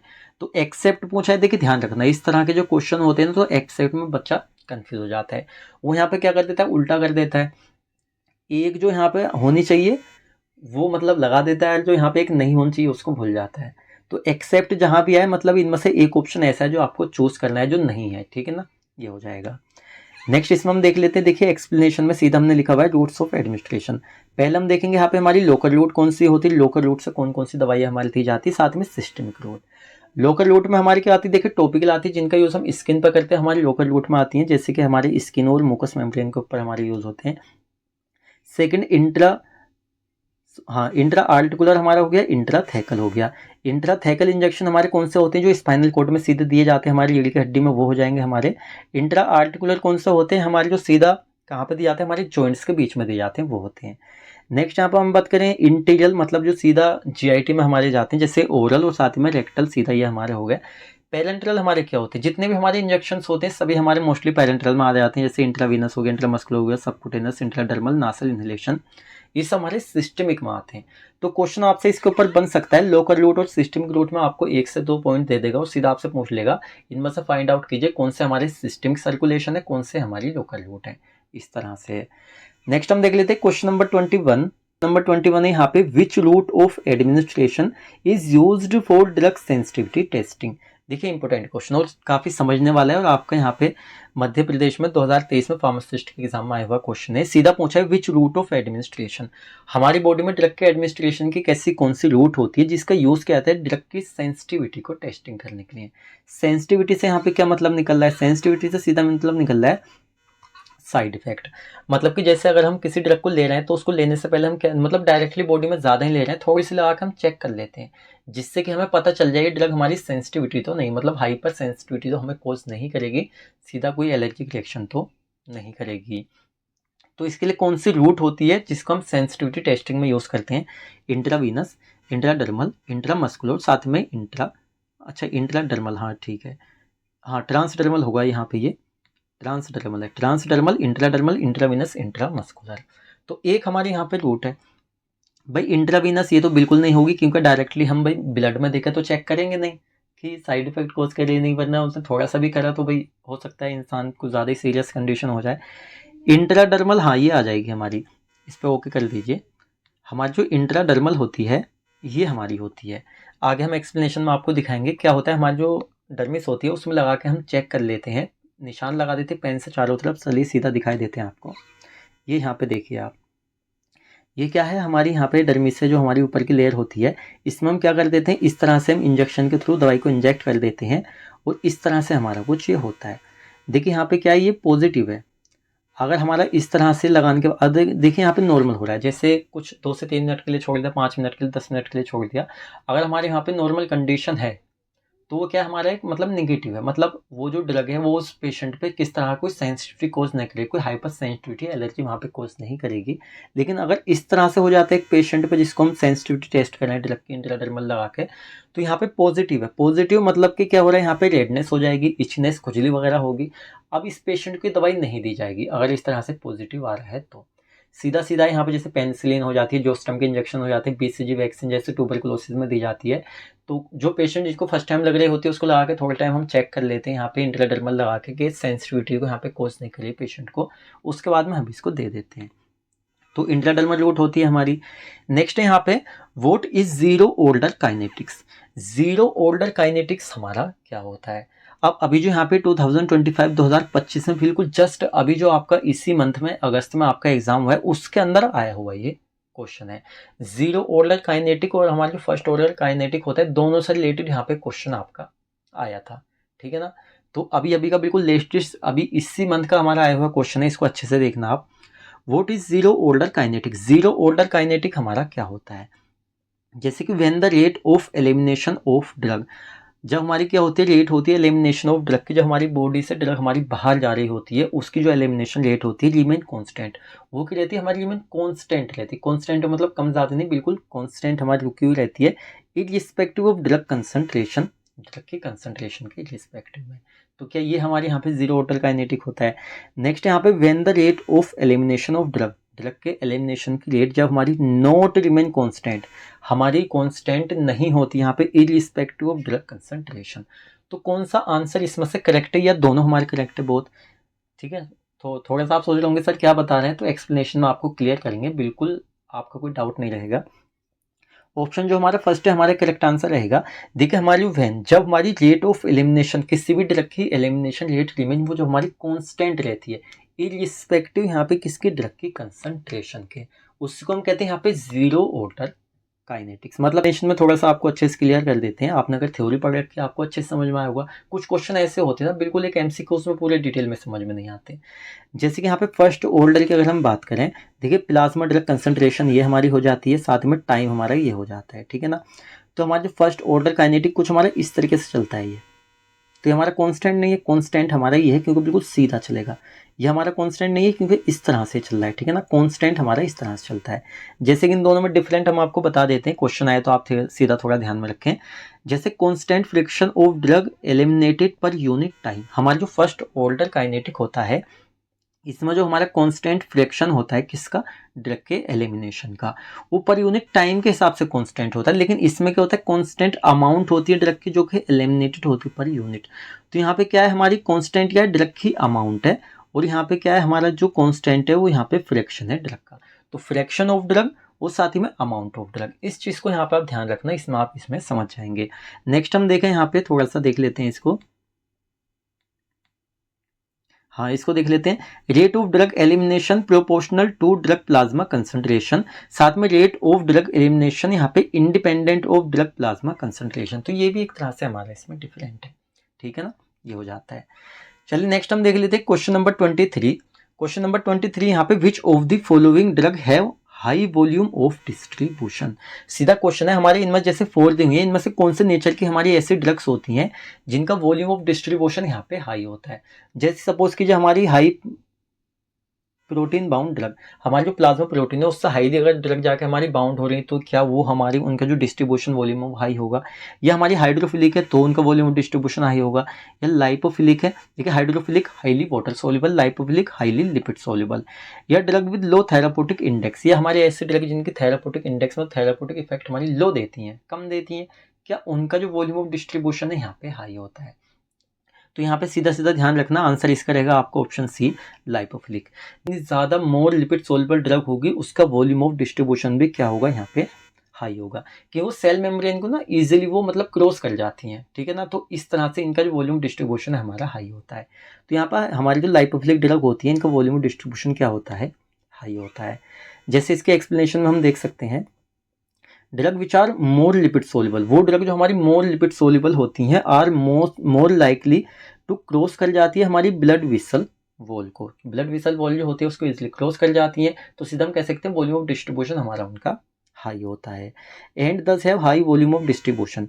वॉल्यूम ऑफ डिस्ट्रीब्यूशन लीटर में, देखिए वीडी मतलब वॉल्यूम ऑफ डिस्ट्रीब्यूशन, इसको लीटर में हम क्या करते हैं मेजर करते हैं, तो इसका फॉर्मूला सीधा सीधा यहाँ पे total amount of drug in body mg, मतलब हमारी बॉडी में mg में कितनी ड्रग हमारी अमाउंट में बॉडी में प्रेजेंट है, साथ ही में कंसंट्रेशन इन ब्लड, या उस ड्रग की कंसंट्रेशन कितनी हमारे ब्लड में है mg पर लीटर के हिसाब से। ये हमारा क्या होता है यहाँ पे वॉल्यूम ऑफ डिस्ट्रीब्यूशन का फॉर्मूला होता है। नेक्स्ट हम आ जाते हैं क्वेश्चन नंबर 24 पे। क्वेश्चन नंबर 24 है zero order kinetics is shown by all except. जैसे हमारे यहाँ पे 4 ड्रग दी हुई है, जैसे कि हमने आपको बताया था क्वेश्चन में, क्या बताया था हमने, हमारी जो क्या होती है ड्रग की जो होती है मतलब एलिमिनेशन रेट होती है हमारी कांस्टेंट रहती है इररिस्पेक्टिव टू ड्रग कंसंट्रेशन। तो यही पूछ रहा है जीरो ऑर्डर काइनेटिक जो होता है, हमारी 3 तो ऐसी ड्रग्स है जो हमारी शो करती हैं ये वाला, लेकिन एक ड्रग नहीं करती।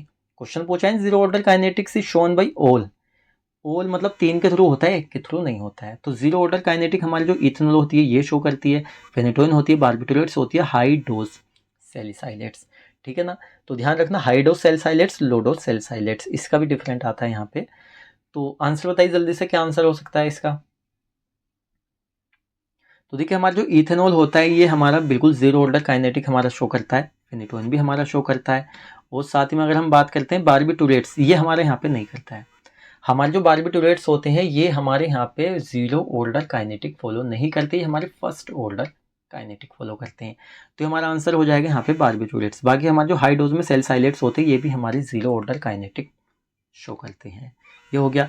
एक्सप्लेनेशन में यहाँ पे हम देख लेते हैं, few substances are eliminated by zero order elimination kinetic, मतलब कुछ हमारे यहाँ पे ऐसे सब्सटेंस हम ड्रग्स देखेंगे जो हमारे जीरो ऑर्डर काइनेटिक के थ्रू बॉडी से एलिमिनेट हो जाती हैं, बाहर हो जाती हैं, because there elimination process is saturated, इनकी जो एलिमिनेशन प्रोसेस होती है हमारी सैचुरेटेड होती है।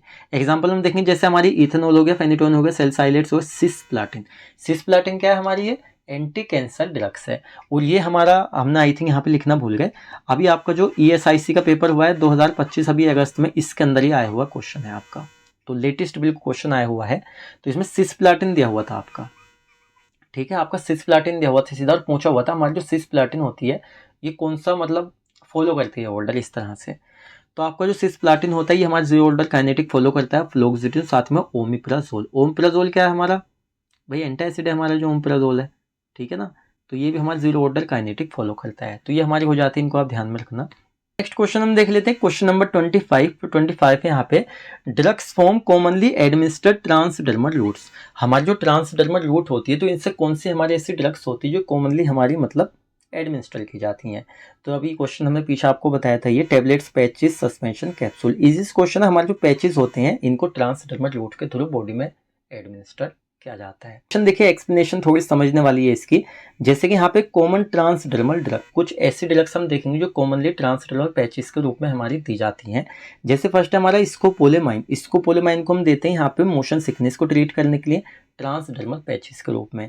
सेकंड यहाँ पे निकोटिन को दिया जाता है स्मोकिंग केशन, स्मोकिंग को छुटवाने के लिए, साथ में and testosterone for hormone replacement therapy.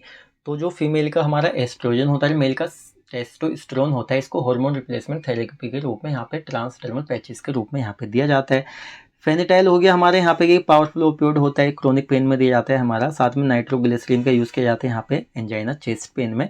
और यहाँ पे हमारे कुछ कॉन्ट्रासेप्टिव मेडिकेशंस होती है सच है, जैसे यहाँ पे नोरग्लिस्ट्रोमिन। तो ये हमारे क्या होते हैं यहाँ पे ट्रांसडर्मल पैचेस के रूप में हमारी बॉडी में दवाइयाँ दी जाती हैं। नेक्स्ट यहाँ पे nasal administration is commonly used for relief of. सीधा क्वेश्चन है, हम जो नाजल के थ्रू लेते हैं, हमारी नाक के थ्रू, जो हम नोज के थ्रू बॉडी में हम ड्रग्स लेते हैं, तो बेसिकली हम इनको किसका ट्रीटमेंट, किसके कौन से डिसीज के रिलीफ लेने के लिए हम इसको लेते हैं। जैसे कफ में, सोर थ्रोट में, हेडेक में, साथ ही में कंजेशन में। तो जल्दी सोचिए यहाँ पे क्या आंसर हो सकता है इसका। भाई कफ भी हमारा होता है, सोर थ्रोट भी, हेडेक भी और कंजेशन भी। तो आपका जो यहाँ पे करेक्ट आंसर रहेगा आपका ऑप्शन डी रहेगा, कंजेशन। कंजेशन जो होता है मेनली उसको ट्रीट करने के लिए, उससे रिलीफ लेने के लिए हम क्या करते हैं, जो नाजल एडमिनिस्ट्रेशन होता है इसका कॉमनली हम यूज़ करते हैं। इसके एक्सप्लेनेशन में यहाँ पे हम देख सकते हैं, nasal delivery generally involve the delivery of API मतलब active pharmaceutical ingredients, and is most commonly used in the relief of congestion. क्या होता है, हमारा जो नाजल एडमिनिस्ट्रेशन होता है इससे हमारे एक्टिव फार्मास्यूटिकल इंग्रेडिएंट्स को यहाँ पे डिलीवर कर देते हैं कंजेशन की थेरेपी में।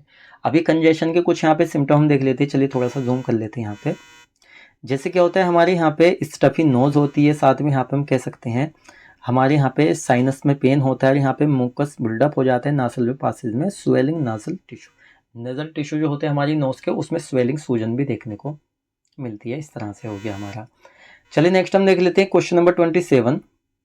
क्वेश्चन नंबर 27 है ocular administration involve in the treatment of which area. सीधा क्वेश्चन है, हमारे यहाँ पे ओकुलर एडमिनिस्ट्रेशन होती है, सीधा हमारी जो ओकुलर रूट होती है ड्रग के एडमिनिस्ट्रेशन की, तो इस रूट का यूज हम किसको ट्रीट करने के लिए यहाँ पे हम करते हैं, या हम कह सकते हैं किस रूट के थ्रू हम बॉडी में इनको लेते हैं। ओकुलर एडमिनिस्ट्रेशन रूट किस चीज़ की होती है, बस इतना आपको पता होना चाहिए, आंसर में इतना है। ओकुलर रूट कौन सी होती है आपको पता होना चाहिए, जैसे द ईयर, क्या हम अपनी जो कान होता है, कान के अंदर जो हम दवाइयाँ लेते हैं उसमें किसी बीमारी को ट्रीट करने के लिए, वो हमारे यहाँ पे ओकुलर रूट होती है। आई में होती है, हमारी नोज में होती है, स्किन में होती है। जल्दी सोचिए क्या आंसर हो सकता है इसका। सबसे पहले बात करते हैं स्किन की, तो स्किन पर हम जिन दवाई को यूज़ करते हैं हमारी टॉपिकल कैटेगरी में आती हैं, तो ये हमारा आंसर यहाँ पे इसका नहीं होगा। सेकंड, नोज की हम बात करें तो इंट्रानाजल हो जाती है भाई, ये हमारी इनहेलेशनल हम कह सकते हैं, तो हमारी ओकुलर तो हम नहीं कहेंगे, ये भी नहीं होगा। ईयर की अगर हम बात करें तो यहाँ पे ओटिक कह सकते हैं, ठीक है ना, इस तरह से होता है हमारा, लेकिन यहाँ पे ये नहीं होगा। तो आई जो होती है हमारी, इसमें ओकुलर एडमिनिस्ट्रेशन हम लेते हैं, या एक क्वेश्चन हमारा बन सकता है कि कौन सी प्रिपरेशन होती है जिनको आई में यूज़ किया जाता है, तो ओप्थेल्मिक प्रिपरेशन आप ध्यान रखना, ओप्थेल्मिक होता है, ये हमारा ओकुलर होता है। इस तरह से हमारी होती है, तो हमारी जो आई होती है इसमें कोई बीमारी वगैरह उसको ट्रीट करने के लिए ओकुलर रूट से ड्रग को एडमिनिस्टर किया जाता है। ये हो गया।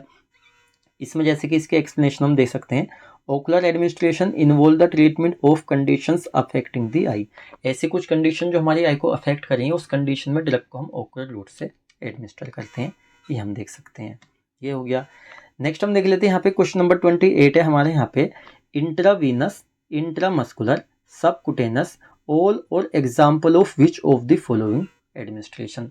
कहने का मतलब है हम जो अपनी बॉडी के अंदर ड्रग को इंट्रावीनस आईवी तरीके से ले रहे हैं, आईएम इंजेक्शन से ले रहे हैं, सबकुटेनस हम ले रहे हैं, या इससे अलग हमारी और भी होती हैं, तो बेसिकली हमारी जो तीन होती है इंट्रावीनस, इंट्रामस्कुलर और यहाँ पे सबकुटेनस, ये हमारे किस रूट ऑफ एडमिनिस्ट्रेशन के एग्जाम्पल हैं। ओकुलर एडमिनिस्ट्रेशन के, पेरेंटल एडमिनिस्ट्रेशन के, ऑप्टिक एडमिनिस्ट्रेशन के, हम कह सकते हैं पल्मोनरी एडमिनिस्ट्रेशन के। जल्दी सोचिए क्या आंसर हो सकता है इसका। सबसे पहले बात करते हैं पल्मोनरी एडमिनिस्ट्रेशन की, तो हमारे लंग्स से रिलेटेड है भाई, तो सीधा हम नोज से ले सकते हैं इसको, तो ये तो हमारा नहीं आएगा इसमें। ऑप्टिक एडमिनिस्ट्रेशन की बात करें तो बिल्कुल नहीं आएगा इसमें। ओकुलर की बात करें तो भाई आई में यूज़ कर रहे हैं, तो यहाँ पे आई में इंट्रावीनस इंजेक्शन ले सकते हैं क्या, नहीं ले सकते। हमारे जो इंट्रावीनस, इंट्रामस्कुलर, सबकुटेनस होते हैं सीधा हमको निडल के थ्रू इंजेक्ट किए जाते हैं, तो हमारे पेरेंटल एडमिनिस्ट्रेशन कैटेगरी में आते हैं। तो हमारा जो करेक्ट आंसर हो जाएगा आपको ऑप्शन 3 हो जाएगा यहाँ पे, पेरेंटल एडमिनिस्ट्रेशन। तो ये हो जाता है हमारा। इसके एक्सप्लेनेशन में यहाँ पे सीधा हम दे सकते हैं, पेरेंटल एडमिनिस्ट्रेशन इंक्लूड, जो हमारी पेरेंटल एडमिनिस्ट्रेशन होती है क्या क्या इंक्लूड करती है, जैसे इंजेक्शन हो गए, इंजेक्शन हमारे आईवी आ जाएंगे, आईएम आ जाएंगे, इंट्राडर्मल आ जाएंगे, सबकुटेनस सारे इसी में आ जाएंगे। जेल्स हो गए हमारी, इम्प्लांट हो गए जो हमारी स्किन में इम्प्लांट कर दिए जाते हैं, इमल्सन इंजेक्शन के रूप में जो यूज़ किए जाते हैं। यहाँ पे इन्फ्यूज़न आ गए, पाउडर्स फॉर इंजेक्शन आ गए, साथ में यहाँ पे इन्फ्यूजन सॉल्यूशन आगे, सस्पेंशन जिनको इंजेक्शन में यूज़ किए जाते हैं, साथ में दीज आर स्टेराइल प्रिपरेशन, जितनी भी हमारी प्रिपरेशन होती है सारे हमारे इंजेक्शन वगैरह हो गए, पाउडर फॉर इंजेक्शन हो गए, इमल्सन, सस्पेंशन, इंजेक्शन, ये सारे हमारे स्टेराइल फॉर्मुलेशन होते हैं, क्योंकि सिस्टमिक सर्कुलेशन में जा रही हैं। स्टेराइल नहीं होंगी तो माइक्रो ऑर्गेनिज्म अगर होंगे तो वहाँ पर सीधा जाके इन्फेक्शन ही कोज कर सकती हैं। तो ये हो जाता है। नेक्स्ट हमारा क्वेश्चन नंबर 29 है यहाँ पे, हाफ लाइफ जिसको हम टी हाफ भी कहते हैं, T1/2 इस टाइम रिक्वायर्ड टू। सबसे पहले हाफ लाइफ क्या होता है इसके बारे में यहाँ पे हम समझेंगे।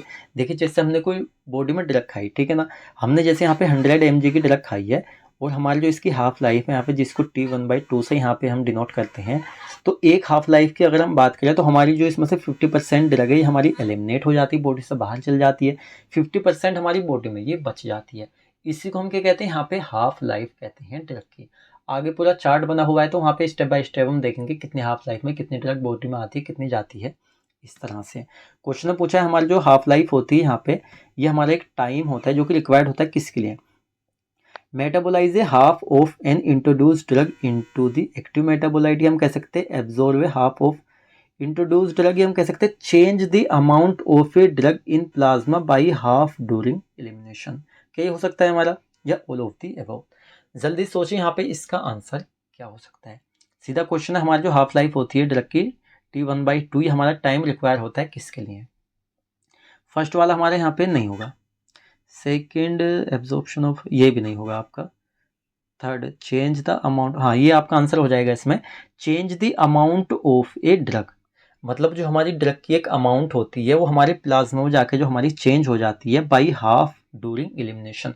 सीधा क्वेश्चन है, ब्लड प्लाज्मा हमारी ड्रग गई 100% थी, ठीक है ना, 50% हमारी बच गई, 50% हमारी एलिमिनेट हो गई, इसी को हम क्या कहते हैं यहाँ पे हाफ लाइफ कह देते हैं। तो ऑप्शन आपका जो यहाँ पे 3 है, ये आपका यहाँ पे करेक्ट आंसर हो जाएगा। इसको थोड़ा सा अच्छे से समझ लेते हैं इसके एक्सप्लेनेशन में। जैसे कि यहाँ पे हमारी कुछ ड्रग्स है जिनकी हाफ लाइफ यहाँ पे लिखी हुई है। जैसे कि फर्स्ट होता है हमारा टेलमिसर्टान। टेलमिसर्टान की यहाँ पे हाफ लाइफ घंटे में अगर हम बात करें तो 24 घंटे इसकी हाफ लाइफ होती है। एम्लोडिपिन की हमारी 30 से 50 घंटे होती है, और साथ में यहाँ पे इथेमसाइलेट की होती है यहाँ पे 72 आवर्स, और हमारी क्लोरोक्विन की होती है 200 घंटे। इस तरह से हमारी यहाँ पे काफ़ी सारी दी हुई हैं, आप इनको याद कर लेना अच्छे से, किसी की भी हाफ लाइफ एग्जाम में उठा के पूछ ली जाती है। नेक्स्ट यहाँ पर हम बात करें, drug half life is an estimation of time. हमारी जो ड्रग की हाफ लाइफ होती है एक तरह से एस्टिमेशन होता है हमारा ये टाइम का। It take for the drug initial concentration in the body to decrease by for half. कहने का मतलब है जैसे हमने स्टार्टिंग में 100 mg बॉडी में ली, उसके बाद में हमारी हाफ हमारी एलिमिनेशन हो गई, तो उसको यहाँ पे हम हाफ लाइफ की कैटेगरी में रखते हैं। फॉर एग्जांपल जैसे कि इफ़ ए ड्रग, अगर एक ड्रग की हाफ लाइफ कितनी है 4 घंटे है, एंड द इनिशियल कंसंट्रेशन कितनी थी उसकी 100 mg थी, it estimated that 50 mg will be remain after 4 घंटे। हाफ लाइफ का सीधा मतलब क्या है, अगर जो 50% हमारी बॉडी से वो एलिमिनेट हो रही है, 50% हमारी बॉडी में रह रही है, तो किस पे डिपेंड करेगी, ड्रग की हाफ लाइफ की टाइमिंग पे। जैसे अगर यहाँ पे 4 घंटे में अगर हमारी 50% बॉडी से बाहर गई है, तो उस ड्रग की हाफ लाइफ कितनी थी। एक जैसे सपोज कीजिए पैरासीटामोल खाई हमने, पैरासीटामोल बॉडी में हमने इनिशियल में जो उसकी कंसंट्रेशन थी स्टार्टिंग में 100 mg थी पैरासीटामोल की, लेकिन उसकी हाफ लाइफ 4 घंटे थी। तो 4 घंटे में क्या होगा, उसकी एक हाफ लाइफ में हमारी 50% बॉडी से बाहर चल जाएगी, 50% बॉडी में बच जाएगी। तो एक हाफ लाइफ हमारी इसकी यहाँ पे हो गई, इस तरह से हमारा हो गया। नेक्स्ट हम देख लेते हैं यहाँ पे, drug transport across the cell membrane mainly by. कहने का मतलब है जैसे हम बॉडी में अपनी ड्रग हमारी लेते हैं, हमारी एडीएम वगैरह पूरी प्रोसेस चल रही है, तो यहाँ पे हमारी ट्रांसपोर्ट वाली प्रोसेस होती है जिससे हमारी ड्रग ट्रांसपोर्ट होती है। तो हमारी जो ड्रग ट्रांसपोर्ट हो जाती है अक्रॉस द सेल मेम्ब्रेन, मतलब सेल मेम्ब्रेन को भाई पार करके वो अक्रॉस द सेल मेम्ब्रेन। तो मेनली किसके थ्रू होती है, passive transport, active transport, facilitated, साथ में पिनोसाइटोसिस। पिनोसाइटोसिस तो यहाँ पे बिल्कुल नहीं आएगा, यहाँ पे वेसिकल्स वगैरह का हमारा मैटर होता है, ये बिल्कुल नहीं आएगा। फैसिलिटेटेड ये भी हमारा नहीं आएगा, एक्टिव भी नहीं आएगा। तो हमारा जो पैसिव ट्रांसपोर्ट है ना, ये हमारा होता है। और एक चीज़ और ध्यान रखना, यहाँ पे जितनी ड्रग मोर लिपिड सोल्यूबल होगी उतना ही उसका पैसिव जो हमारा ट्रांसपोर्ट है हमारा वो हाई होगा, उतनी जल्दी वो यहाँ पे हमारे जो यहाँ पे सेल मेम्ब्रेन है उसको यहाँ पे क्रॉस करेगी, ठीक है ना। तो पैसिव ट्रांसपोर्ट हमारा करेक्ट आंसर हो जाता है। एक चीज़ और यहाँ पे आप ध्यान रखना, आगे इसके चलिए उसमें बता देते हैं आपको एग्जाम्पल में। देखिए क्या होता है, हमारे जो यहाँ पे पैसिव हमारा ट्रांसपोर्ट होता है, पैसिव ट्रांसपोर्ट में हमारी जो ड्रग्स होती हैं वो हमारी हाई कंसंट्रेशन से लो कंसंट्रेशन की तरफ चलती हैं, ठीक है ना। तो अगर ये हाई कंसंट्रेशन की तरफ से ड्रग्स हमारी, जैसे यहाँ पे सीधा थोड़ा सा जूम करके दिखाते हैं आपको, ये हमारा पैसिव ट्रांसपोर्ट। देखिए यहाँ पे जो हमारी हाई कंसंट्रेशन ये हो जाती है, हमारी लो ये हो जाती है। तो हाई कंसंट्रेशन से लो कंसंट्रेशन की तरफ हमारी ये चल रही है। अब जब कोई चीज़ हमारी हाई लेवल से मतलब ऊंचाई से नीचे की तरफ आ रही है, हाई से लो की तरफ को जा रही है, तो उसमें कोई उसको एनर्जी की ज़रूरत थोड़ी ना होती है। भाई हम नीचे से कोई चीज़ ऊपर को चढ़ा रहे हैं तो हमारी एनर्जी लगेगी, लेकिन ऊपर से खुद ही नीचे को आ रही तो फ्रीली आ जाएगी वो। तो यहाँ पे सीधा हम कह सकते हैं, अगर एग्जाम में पूछा जाएगा कि हमारा जो पैसिव ट्रांसपोर्ट होता है हमारा, क्या इसमें एनर्जी रिक्वायर्ड होती है, तो बिल्कुल भी नहीं होती है। लेकिन एक्टिव ट्रांसपोर्ट इसका अपोजिट होता है। एक्टिव ट्रांसपोर्ट में क्या होता है, हमारा लो कंसंट्रेशन से हमारी हाई कंसंट्रेशन की तरफ ये चलती हैं, तो इसमें एनर्जी की हमें रिक्वायरमेंट होती है। तो एक्टिव ट्रांसपोर्ट में हमारी लो से हाई की तरफ चलती है, एनर्जी की रिक्वायरमेंट होती है। और हमारे जो यहाँ पे पैसिव होता है इसमें हाई कंसंट्रेशन से लो की तरफ चलती है, एनर्जी की रिक्वायरमेंट नहीं होती है। तो ये हो गया हमारा लिखा हुआ है, drug transport across the cell membrane occurs mainly through passive diffusion which allow lipid soluble drugs to move down their concentration gradient without energy, ठीक है ना। हाई कंसंट्रेशन से लो कंसंट्रेशन की चलती है और यहाँ पे कोई एनर्जी की रिक्वायरमेंट नहीं होती है। मोर लिपिड सोल्यूबल इजीली हमारी सेल मेम्ब्रेन को क्रॉस कर जाती हैं। नेक्स्ट हमारा क्वेश्चन है यहाँ पे question number 31, factor affecting absorption of drug. I think ये क्वेश्चन दोबारा आया, चलिए जैसा भी है। Solubility, pH of drug, particle size और ऑल ऑफ दी अबव। हमारे जो ड्रग का एब्जॉर्प्शन होता है तो इसको कौन कौन से फैक्टर हमारे अफेक्ट करते हैं।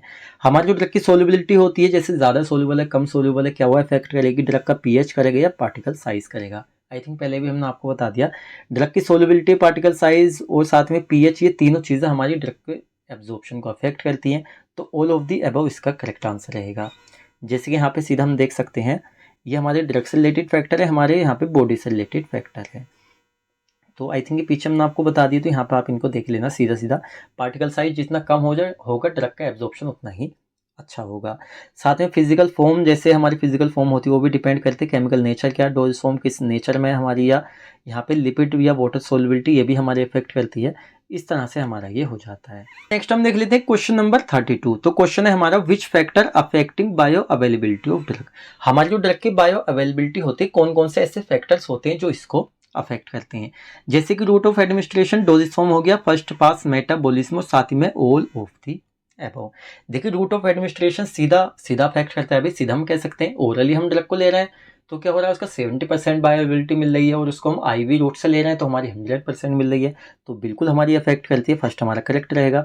डोजेस फॉर्म की अगर हम बात करें भाई, सॉलिड में हम माउथ से लेंगे और साथ में जो हमारे लिक्विड होता है उसको हम भाई आईवी जो लेते हैं, लिक्विड डोज फॉर्म होती है ना स्टेराइल फॉर्म में, ये भी बिल्कुल करेगी किस रूट से हम ले रहे हैं या किस डोजेस फॉर्म में ले रहे हैं।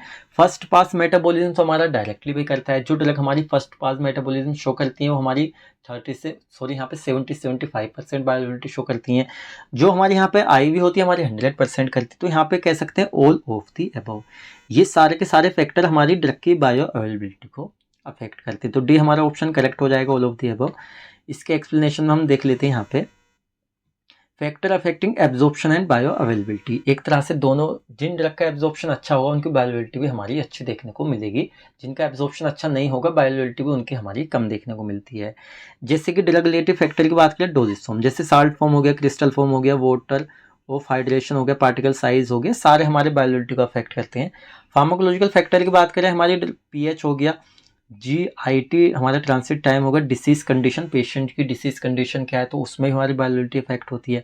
Presence of food and other substances, first pass metabolism हमारा करता है, ड्रग ड्रग इंटरेक्शन करता है। इस तरह से हमारे काफ़ी सारे हैं, आप इनको देख लेना। नेक्स्ट हमारे यहाँ पे देखिए हाफ लाइफ से रिलेटेड वेरी इंपॉर्टेंट क्वेश्चन, इसके अंदर से 5 से 6 क्वेश्चन आपके सिर्फ इसी एक क्वेश्चन से बन सकते हैं, तो अच्छे से देखना।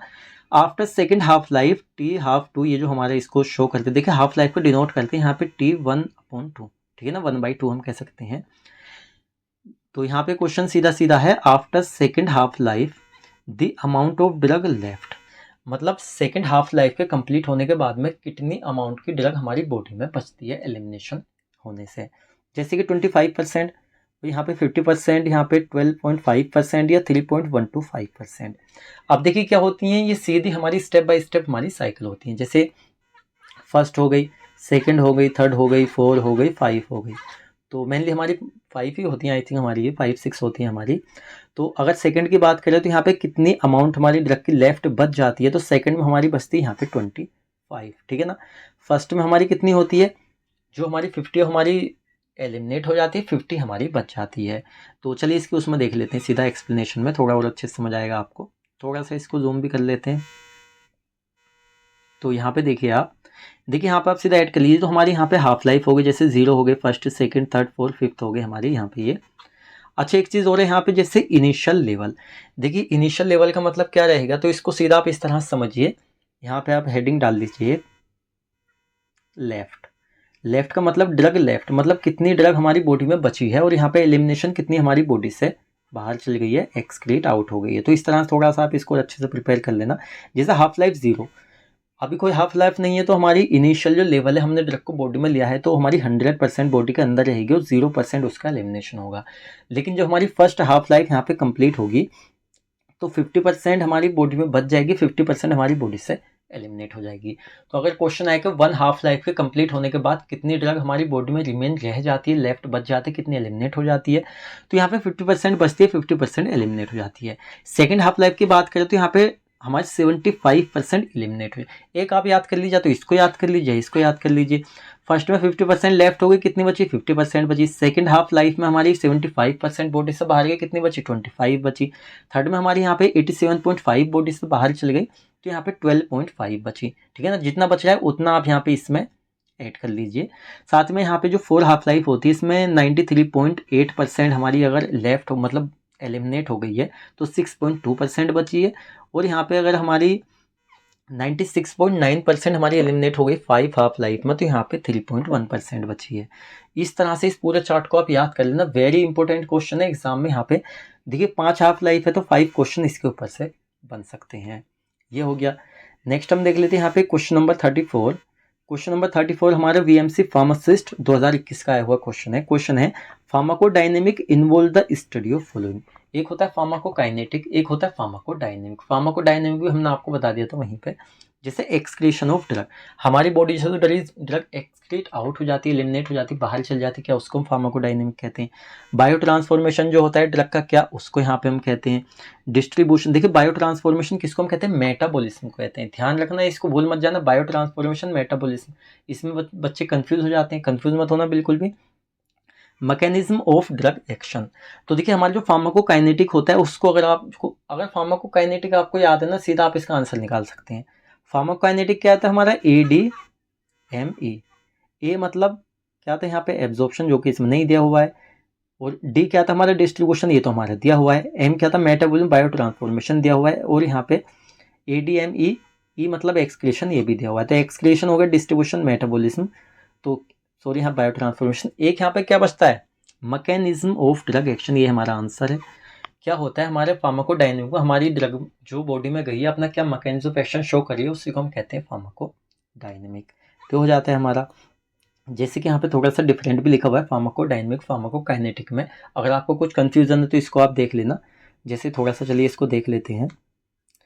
जैसे कि फार्माकोडायनेमिक जो होता है mechanism of drug action and drug receptor interaction, हमारी बॉडी में ड्रग जाती है, अपने रिसेप्टर पे जाकर बाइंड होती है और अपना जो एक्शन है वहाँ पे वो शो करती है। इसको हम सीधा कह सकते हैं मैकेनिज्म ऑफ एक्शन है, फार्माकोलॉजिकल एक्शन, इस तरह से हम इसको कह सकते हैं। लेकिन इसमें क्या होता है? ADM में एब्जॉर्प्शन, डिस्ट्रीब्यूशन, मेटाबॉलिज्म में एक्सक्रीशन होता है, तो इसमें कोई रिसेप्टर पे जाकर बाइंड नहीं होती है, ये हो जाता है। यहाँ पे ड्रग रेस्पॉन्स रिलेशनशिप होता है हमारा, किसके बीच में? हमारा ये रिसेप्टर और हमारी ड्रग के बीच में रिलेशनशिप होता है, बायोलॉजिटी होती है हमारी यहाँ फार्माकोकाइनेटिक में। ठीक है ना, इस तरह से आप इसको पूरे को देख लेना। नेक्स्ट हमारे यहाँ पे क्वेश्चन है this science which deal with the drug and their action of human body is called. Question को समझिए, क्वेश्चन है हमारा दिस साइंस, हमारा साइंस, एक हमारा ऐसा साइंस जो डील करता है किसके साथ में? With the drug and their action, drug और उसके एक्शन के साथ में। एक्शन कहाँ पे कर रही है? ड्रग ह्यूमन बॉडी पे कर रही है। क्या कहेंगे इसको? माइक्रोबायोलॉजी, पैथोलॉजी, फार्माकोलॉजी या फिजियोलॉजी।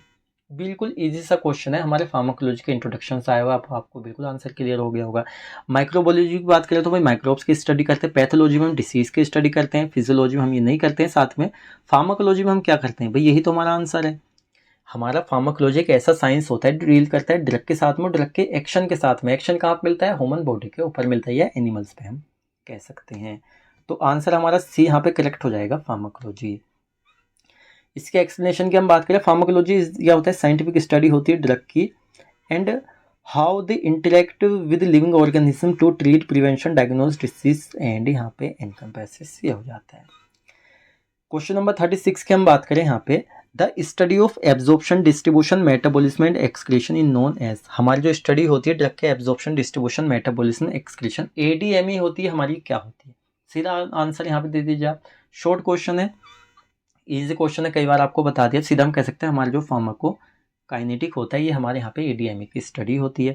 फार्माकोथेराप्यूटिक तो हमारा पूरा सेकेंडरी का आपका सब्जेक्ट है भाई, वही हो जाएगा हमारा। फार्माकोडायनेमिक हमारे ड्रग का जो एक्शन हो उसकी हम बात करते हैं। फार्माकोन ये हमारा नाम से लिया हुआ है, तो ये नहीं होगा। यहाँ पर सीधा सीधा हम देख सकते हैं, इस तरह से आप इसको देख लीजिए। इधर का पोर्शन आपका फार्माकोडायनेमिक का आएगा, जो ड्रग हमारी एक्टिविटी शो कर रही है। इधर हमारा ADME आ जाएगा, एब्जॉर्प्शन, डिस्ट्रीब्यूशन, मेटाबॉलिज्म, एक्सक्रीशन, तो इसकी एक्सप्लेनेशन है। नेक्स्ट यहाँ पे अगर हम बात करें, this science which is concern with the study mechanism of action of drug and pharmacological effect produced on human body is known as. देख क्वेश्चन घुमा के पूछ ले, लेकिन क्वेश्चन काफी ज्यादा इजी, लेकिन कितना बड़ा क्वेश्चन है आप सोचेंगे सर क्या आंसर होगा इसका। इतना बड़ा क्वेश्चन है। असल में इसमें पॉइंट हमारा एक ही पूछा है। क्वेश्चन है द साइंस, एक हमारा साइंस जो डील करता है, कंसर्न करता है with the study of mechanism of action of drug. बस इतनी पॉइंट आप याद रखना, mechanism of drug action. Mechanism of drug action किसके बात कर रहे हैं हम यहाँ पर? ह्यूमन बॉडी पर हो रहा है हमारा। सीधा भाई फार्माकोडायनेमिक की बात चल रही है हमारी। एडीएमई फार्माकोकाइनेटिक, या हमारे जो ड्रग का मैकेनिज्म ऑफ एक्शन है कहाँ पे मिला है? ह्यूमन बॉडी के ऊपर, सीधा सीधा फार्माकोकाइनेटिक है। तो ये हमारा आंसर हो जाएगा इसका फार्माकोडायनेमिक।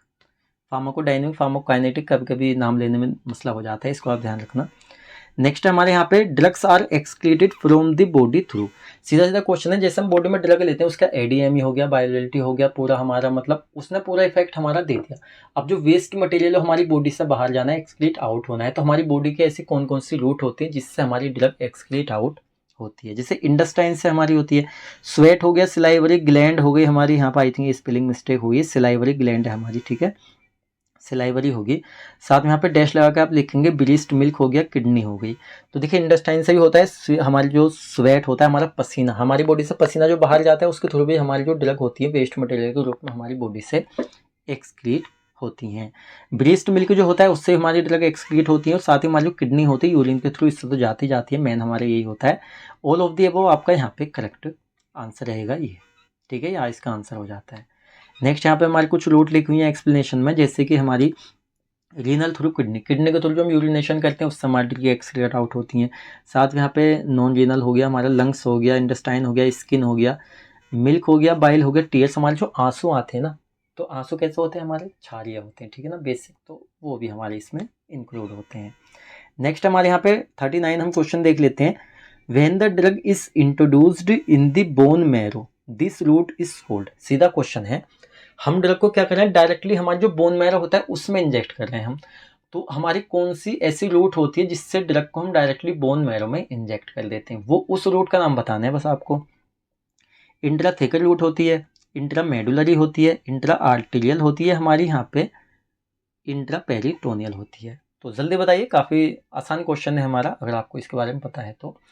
सबसे पहले इंट्राथेकल रूट होती है, इंट्राथेकल रूट को हम किस में देते हैं? देखिए स्पाइनल कोड में, रीढ़ की हड्डी में हम इसको देते हैं, तो ये तो हमारा नहीं होगा।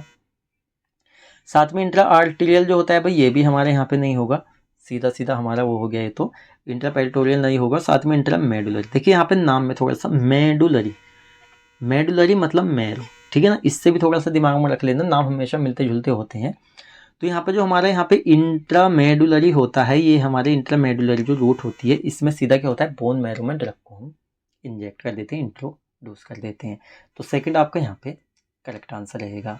इसके एक्सप्लेनेशन में सीधा हम देख सकते हैं, the intramedullary route can refers to the direct injection of drug, और कह सकते हैं therapeutic agents into bone marrow, मतलब डायरेक्टली हम इसको इंसर्ट कर देते हैं। A method used in emergency situation, ये मेथड जो होती है मोस्टली इमरजेंसी सिचुएशन में यूज़ की जाती है। और यहाँ पे स्पेसिफिक कंडीशन होती है हमारी, जैसे कि लाइक बोन सिस्ट हो गई, उस कंडीशन में हम इसको मतलब यूज़ करते हैं हम इंट्रामेडुलरी रूट को। साथ में सर्जिकल पाथवे भी होती है, जैसे इंसर्ट करने के लिए, इम्प्लांट करने के लिए medullary canal in a bone, such है जैसे यहाँ पे intramedullary nails for fracture fixation, जो हमारे फ्रैक्चर वगैरह हो जाते हैं उसके फिक्सेशन में भी क्या होता है? यहाँ पे इसका यूज़ कर लिया जाता है। नेक्स्ट है हमारे यहाँ पे, when the medicine is administered into spinal cavity this route is known as. सीधा क्वेश्चन है, हमारी जो मेडिकेशन है उनको डायरेक्टली हम इंजेक्ट करें हमारी स्पाइनल कोट में, तो किस रूट के थ्रू हम ड्रग को स्पाइनल कोट में इंजेक्ट कर देते हैं वो बस आपको यहाँ पे बताना है। जैसे यहाँ पे इंट्राडर्मल हो गया हमारा, इंट्रामेडुलर हो गया, इंट्राथेकल हो गया, इंट्राकार्डियक हो गया। जल्दी से इसका आंसर बताइए आप यहाँ पे। फर्स्ट हम बात करें इंट्राडर्मल की, तो देखो डर्मल के थ्रू तो हमारे यहाँ पे डर्मिस में दे जाते हैं, स्पाइनल कोड का डर्मिस से कोई लेन देना नहीं होता है हमारा। डर्मिस तो हमारी ऊपर ही है कि स्किन के ऊपर, लेकिन स्पाइनल कोड तो हमारी बैक साइड में ना, ठीक है, हमारी कमर में होती है, तो ऐसा नहीं है। इंट्रामेडुलरी क्या होता है? अभी हमने आपको बताया भाई, इंट्रामेडुलरी में क्या होता है? बोन मैरो में हमारी ये डायरेक्टली इंजेक्ट की जाती है मेडिकेशन, तो ये बिल्कुल नहीं होगा। इंट्राकार्डियक की अगर हम बात करें, ये भी नहीं होगा, क्योंकि भाई इंट्राकार्डियक हमारे सीधा हार्ट की बात चल रही है। इंट्राथेकल क्या होता है? हमारी कैसी रूट ऑफ ड्रग एडमिनिस्ट्रेशन होती है जिसके थ्रू हम सीधा क्या होता है, हमारी जो स्पाइनल कोड होता है, रीढ़ की हड्डी, उसमें हम इसको दे देते हैं। तो आंसर आपका क्या है यहाँ पे? ऑप्शन 3। एक्सप्लेनेशन में देखिए यहाँ पे सीधा सीधा आप देख लीजिए, ये क्या है? ये हमारी हो जाती है स्पाइनल कोड, ठीक है ना। स्पाइनल कोड का जो हमारा पार्ट दिख रहा है ना आपको, इसमें इस इंजेक्शन को डायरेक्ट लगाया जाता है, मतलब हमारी मेडिकेशंस को यहाँ पे डायरेक्टली डिलीवर कर दिया जाता है। तो यहाँ पे इसका करेक्ट आंसर है an intrathecal injection is the process होती है, हमारी प्रोसेस होती है डिलीवरिंग करने की ए ड्रग को directly into the cerebrospinal fluid. ये जो हमारा सेरेब्रो स्पाइनल फ्लूइड दिख रहा है आपको थोड़ा ग्रीन कलर का, इसके अंदर डायरेक्टली ड्रग को हम मतलब डायरेक्टली दे देते हैं, यहाँ पे इंसर्ट कर देते हैं, ठीक है, with in spinal cord. This method allow for, ये मेथड इसके लिए अलाउ होता है। ये हो गया।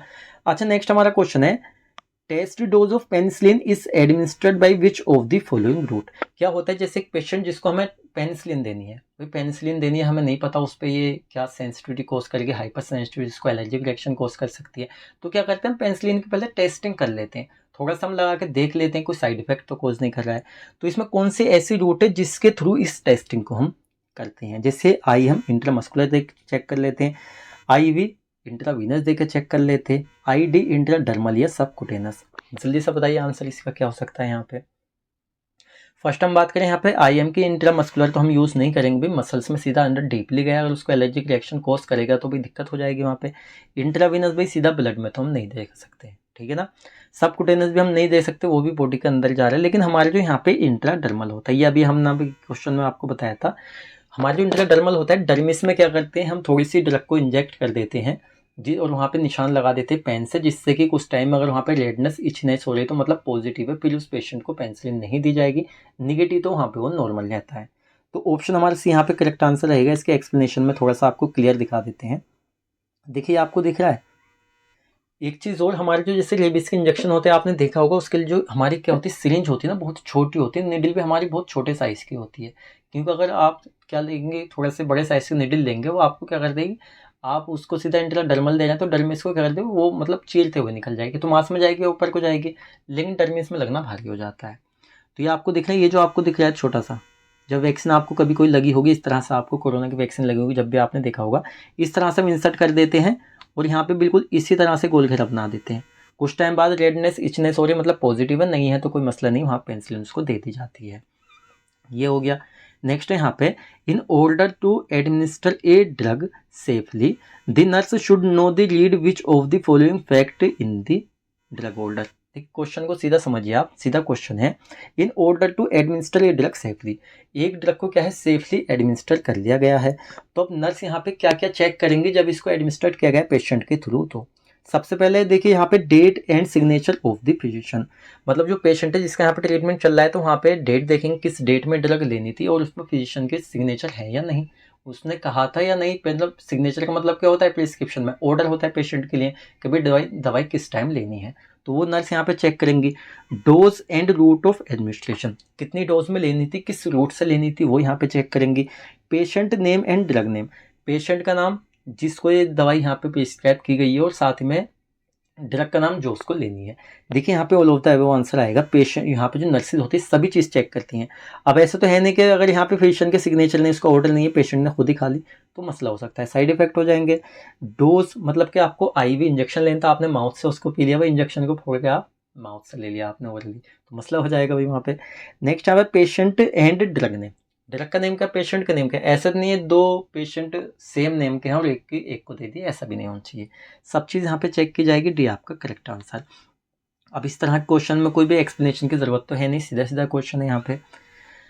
नेक्स्ट है हमारे यहाँ पे substances use to counteract the effect of poison, सीधा क्वेश्चन है। जैसे कोई किसी ने क्या किया, पॉइजन ले लिया, जहर खा लिया, अब जहर के असर को बेअसर करना मतलब काउंटर करना है उसके इफेक्ट को, तो इस कंडीशन में क्या चीज़ हम देते हैं, क्या हम उसको यहाँ पे एनेस्थीसिया दे देंगे, एनेस्थेटिक ड्रग दे देंगे, एंटीपायरेटिक्स ड्रग हम दे देंगे जो कि फीवर में यूज़ होती हैं, एंटीडोट हम दे देंगे, साथ में एनाल्जेसिक जो हमारे पेन में यूज़ होती हैं। तो देखिए एनाल्जेसिक हमारा आंसर नहीं आएगा, तो पेन में रिलीफ करती कहाँ से, ये हमारे काउंटर करेंगे जहर के इफेक्ट को, पॉइजन के इफेक्ट को। एनेस्थेटिक हमारी ऑपरेशन वगैरह की जाती है, एनेस्थीसिया दे दी तो और पेशेंट का मसला ख़राब हो जाएगा। एंटीपायरेटिक हमारे फीवर में दी जाती हैं, ये भी हमारी नहीं होंगी। हमारे जो एंटीडोट होते हैं हमारा करेक्ट आंसर होगा। आपने देखा है कभी किसी को पॉइजन वगैरह कोई ले लेता है तो वहाँ पे क्या होता है, एंटीडोट का यूज़ किया जाता है। एंटीडोट हमारे देखिए केमिकल एंटीडोट्स भी होते हैं, मैकेनिकल एंटीडोट्स भी होते हैं, ठीक है ना। तो अपना हर तरीके से मतलब अपनी तरीके से वहाँ पे वो काम करते हैं। जैसे कि यहाँ पे एंटीडोट होते हैं, इनका यूज़ कहाँ पे किया जाता है, हमारे जो पॉइजन्स होते हैं इनको काउंटरैक्ट करने में किया जाता है।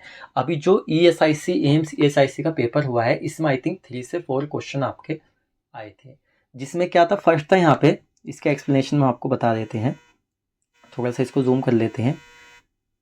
देखिए फर्स्ट आपका क्वेश्चन क्या आया था अभी AMC-SIC में, हमारा जो हिपेरिन होता है इसका एंटीडोट क्या होता है।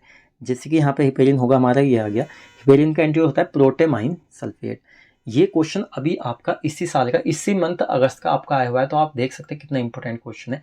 सारे एंटीडोट के अंदर से 1 से 2 क्वेश्चन आपको हर एग्जाम में देखने को मिल जाते हैं, तो सारों को याद कर लेना इतना हार्ड नहीं, बहुत ज़्यादा ईजी है हमारा। जैसे फर्स्ट है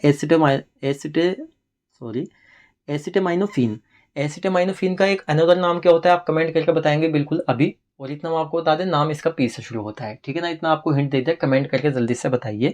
तो हमारी जो एसिटामाइनोफिन की यहाँ पे क्या हो जाती है, पॉइजनिंग हो जाती है। पॉइजनिंग कैसे होती है, जब इसका हम ओवरडोज ले लेते हैं, किसी भी ड्रग की जब ओवरडोज ले लेते हैं तो हमारी पॉइजनिंग उसके होने के पूरे चांसेस रहते हैं। तो एसिटामाइनोफिन अगर हम ले रहे हैं बॉडी में, तो क्या होता है, हमारी लीवर में नेक्रोसिस, उसकी सेल्स की डेथ होने के हमारे चांसेस रहते हैं। तो इस कंडीशन में क्या होता है, हमारे यहाँ पे एसिटाइलसिस्टीन जो होता है हमारा एज एन एंटीडोट यहाँ पे दिया जाता है। ये हो गया। आयरन की हम बात करें, आयरन की पॉइजनिंग में क्या होता है, हमारे यहाँ पे डेफेरोक्सेमाइन हमारा दिया जाता है एज एन एंटीडोट। डाइजोक्सिन की अगर हम बात करें तो इसमें हमारा क्या होता है, ये सीधा हमारे यहाँ पे डिगिबाइंड का यूज़ कर लेते हैं, हिपेरिन प्रोटोमाइन सल्फेट आपको बता दिया।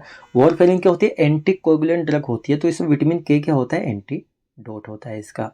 MgSO4 मैग्नीशियम सल्फेट का हमारा कैल्शियम ग्लूकोनेट होता है। साथ में नारकोटिक, देखिए नारकोटिक आ जाए, मॉर्फिन आता है और साथ में ओपियोइड्स आ जाए, इन सबका एक एंटीडोट होता है हमारा नेलोक्सोन, जिसको नेक्रेन के नाम से भी हम जानते हैं, ठीक है ना। तो ये आप ध्यान रखना, बहुत बार पूछा जाता है ये भी हमारा। लेड पॉइजनिंग में EDT हमारे दे दिया जाता है। और यहाँ पे बेंजोडायजेपिन, देखिए ये भी क्वेश्चन अभी का आया हुआ है ESIC में, AMC-SIC में आपका, ये दोनों आए हुए हैं, हिपेरिन और यहाँ पे बेंजोडायजेपिन में हमारा कौन सा एंटीडोट यूज़ किया जाता है, तो यहाँ पे हमारा फ्लूमाजेनिल हमारा यहाँ पे यूज़ किया जाता है। नाम लेने में कभी कभी मसला हो जाता है। साथ में डोपामिन में हमारे यहाँ पे पेंटोलेमाइन का यूज़ किया जाता है। और देखिए साइनाइड वाला बहुत ज़्यादा पूछा जाता है, ये आई थिंक ये भी ESIC में आपका पूछा हुआ है। तो सोडियम नाइट्रेट, एक तो होता है इसमें सोडियम नाइट्रेट, एक होता है सोडियम थायोसल्फेट, ठीक है ना, दोनों यहाँ पे दिए जाते हैं, कंफ्यूजन होना, दोनों इसके एंटीडोट होते हैं। इस तरह से हमारे लिखे हुए सारे, इनको आप यहाँ पे याद कर लेना, वेरी इंपॉर्टेंट क्वेश्चन है। नेक्स्ट हम देख लेते हैं क्वेश्चन नंबर 24, हमारा क्वेश्चन नंबर 24 है यहाँ पे, in following which is the advantages of intravenous IV drug administration. सीधा क्वेश्चन है, हम जो IV रूट से इंजेक्शन लेते हैं, IV रूट से, इंट्रावीनस रूट से हम ड्रग लेते हैं, तो इनके एडवांटेजेस हमें क्या क्या देखने को मिलते हैं। जैसे there is very rapid response of drug, क्या ड्रग का जो रेस्पॉन्स है बहुत ही ज़्यादा रैपिड होता है, मतलब बहुत जल्दी इफेक्ट हमें मिल जाता है। यूज्ड इन इमरजेंसी कंडीशन, क्या हम इनको इमरजेंसी कंडीशन में ले सकते हैं। थर्ड है यहाँ पे large volume of solution can be administered, हमारे जो लार्ज वॉल्यूम वाले सॉल्यूशन होते हैं, जैसे हम आपको फीवर वगैरह हो गया, आप ड्रिप लगा देते हैं NS वगैरह की 500 या 1000 ml में लगा देते हैं, 100 ml में लगा देते हैं, क्या उनको हम ले सकते हैं IV से। तो जल्दी से आंसर सोचिए इसके क्या हो सकता है, काफ़ी ज़्यादा ईजी हमारा क्वेश्चन है ये। सबसे पहले तो IV रूट से जो हम ड्रग एडमिनिस्टर करते हैं, हमारी ये रैपिड रेस्पॉन्स देती हैं, आपने देखा है ना, 100% बायो अवेलेबिलिटी देती हैं, फर्स्ट पास मेटाबॉलिज्म का अवॉइड कर देती है, सीधा सिस्टमिक सर्कुलेशन में जाती है, तो ADM वाली प्रोसेस सीधी खत्म ही हो जाती है। नेक्स्ट हमारे यहाँ पे कह सकते हैं इमरजेंसी कंडीशन, जो अनकॉन्शियस पेशेंट होते हैं, को वोमिटिंग कर रहा है लगातार, उसको हम इन ड्रग को दे सकते हैं, तो ये हमारा हो गया। नेक्स्ट यहाँ पे लार्ज वॉल्यूम वाले जो हमारे सॉल्यूशंस होते हैं ड्रिप वगैरह, वो हम इनको इजीली दे सकते हैं, तो ऑल ऑफ दी अबव हमारे यहाँ पे करेक्ट आंसर हो जाएगा, ये हो गया। नेक्स्ट हम देख लेते हैं क्वेश्चन नंबर 45। क्वेश्चन नंबर 45 है, in intra articular route of drug administration injection is given into, हमारे यहाँ पे इंजेक्शन होता है, हमारी ड्रग की एडमिनिस्ट्रेशन रूट होती है इंट्रा आर्टिकुलर।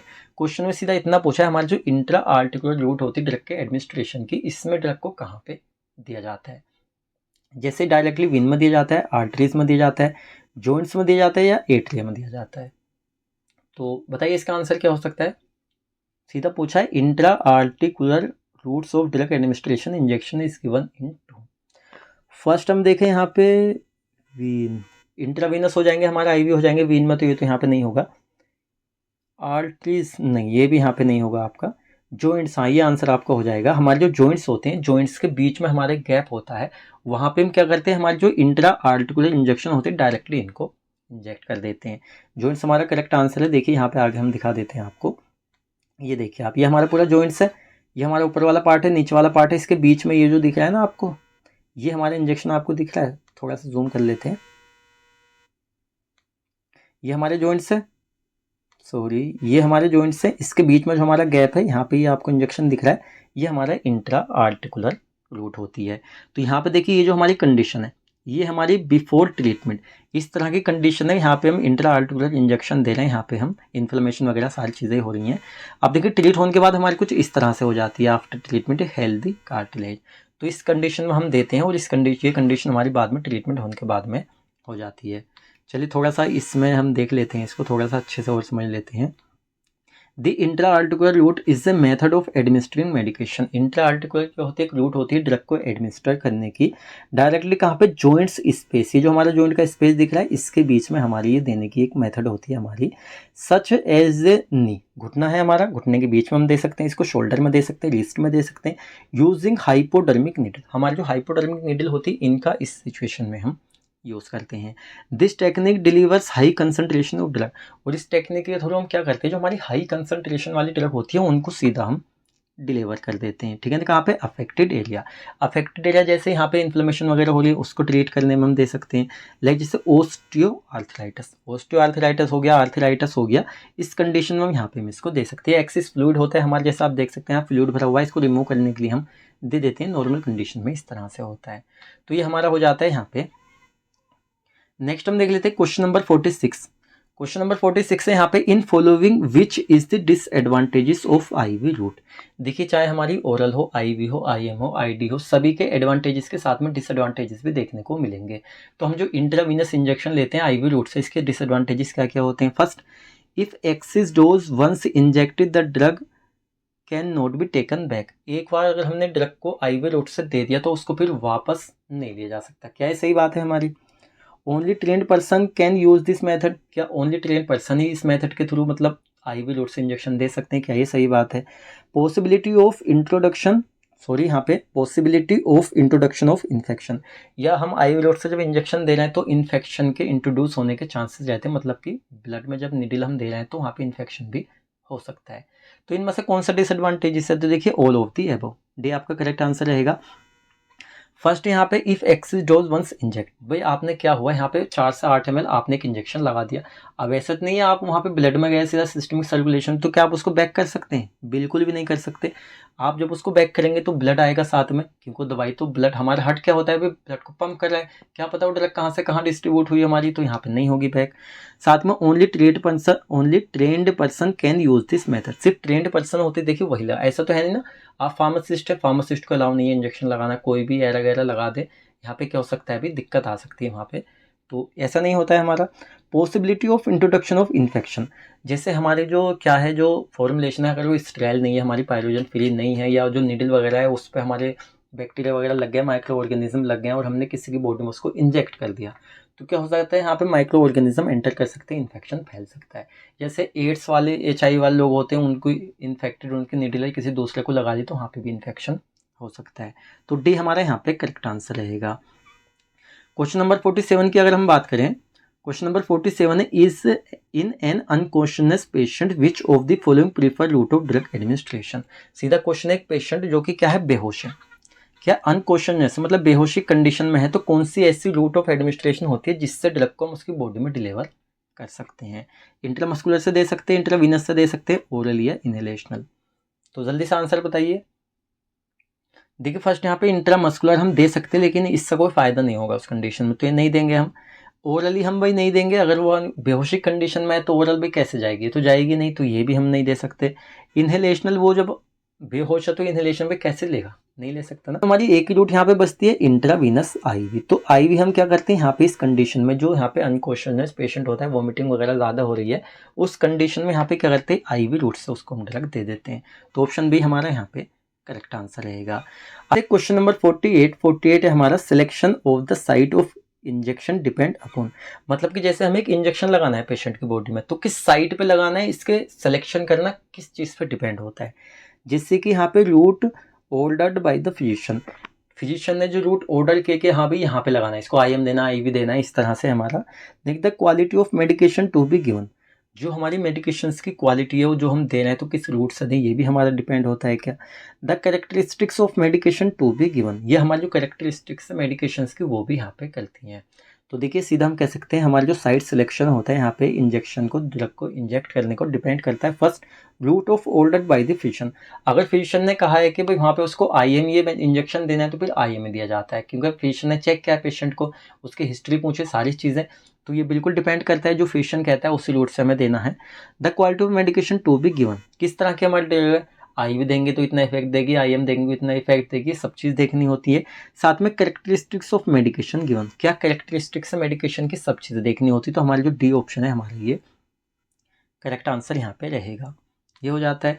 नेक्स्ट हमारा क्वेश्चन नंबर 49 क्वेश्चन है हमारा दी एंटीडोट ऑफ मॉर्फिन ओवरडोज।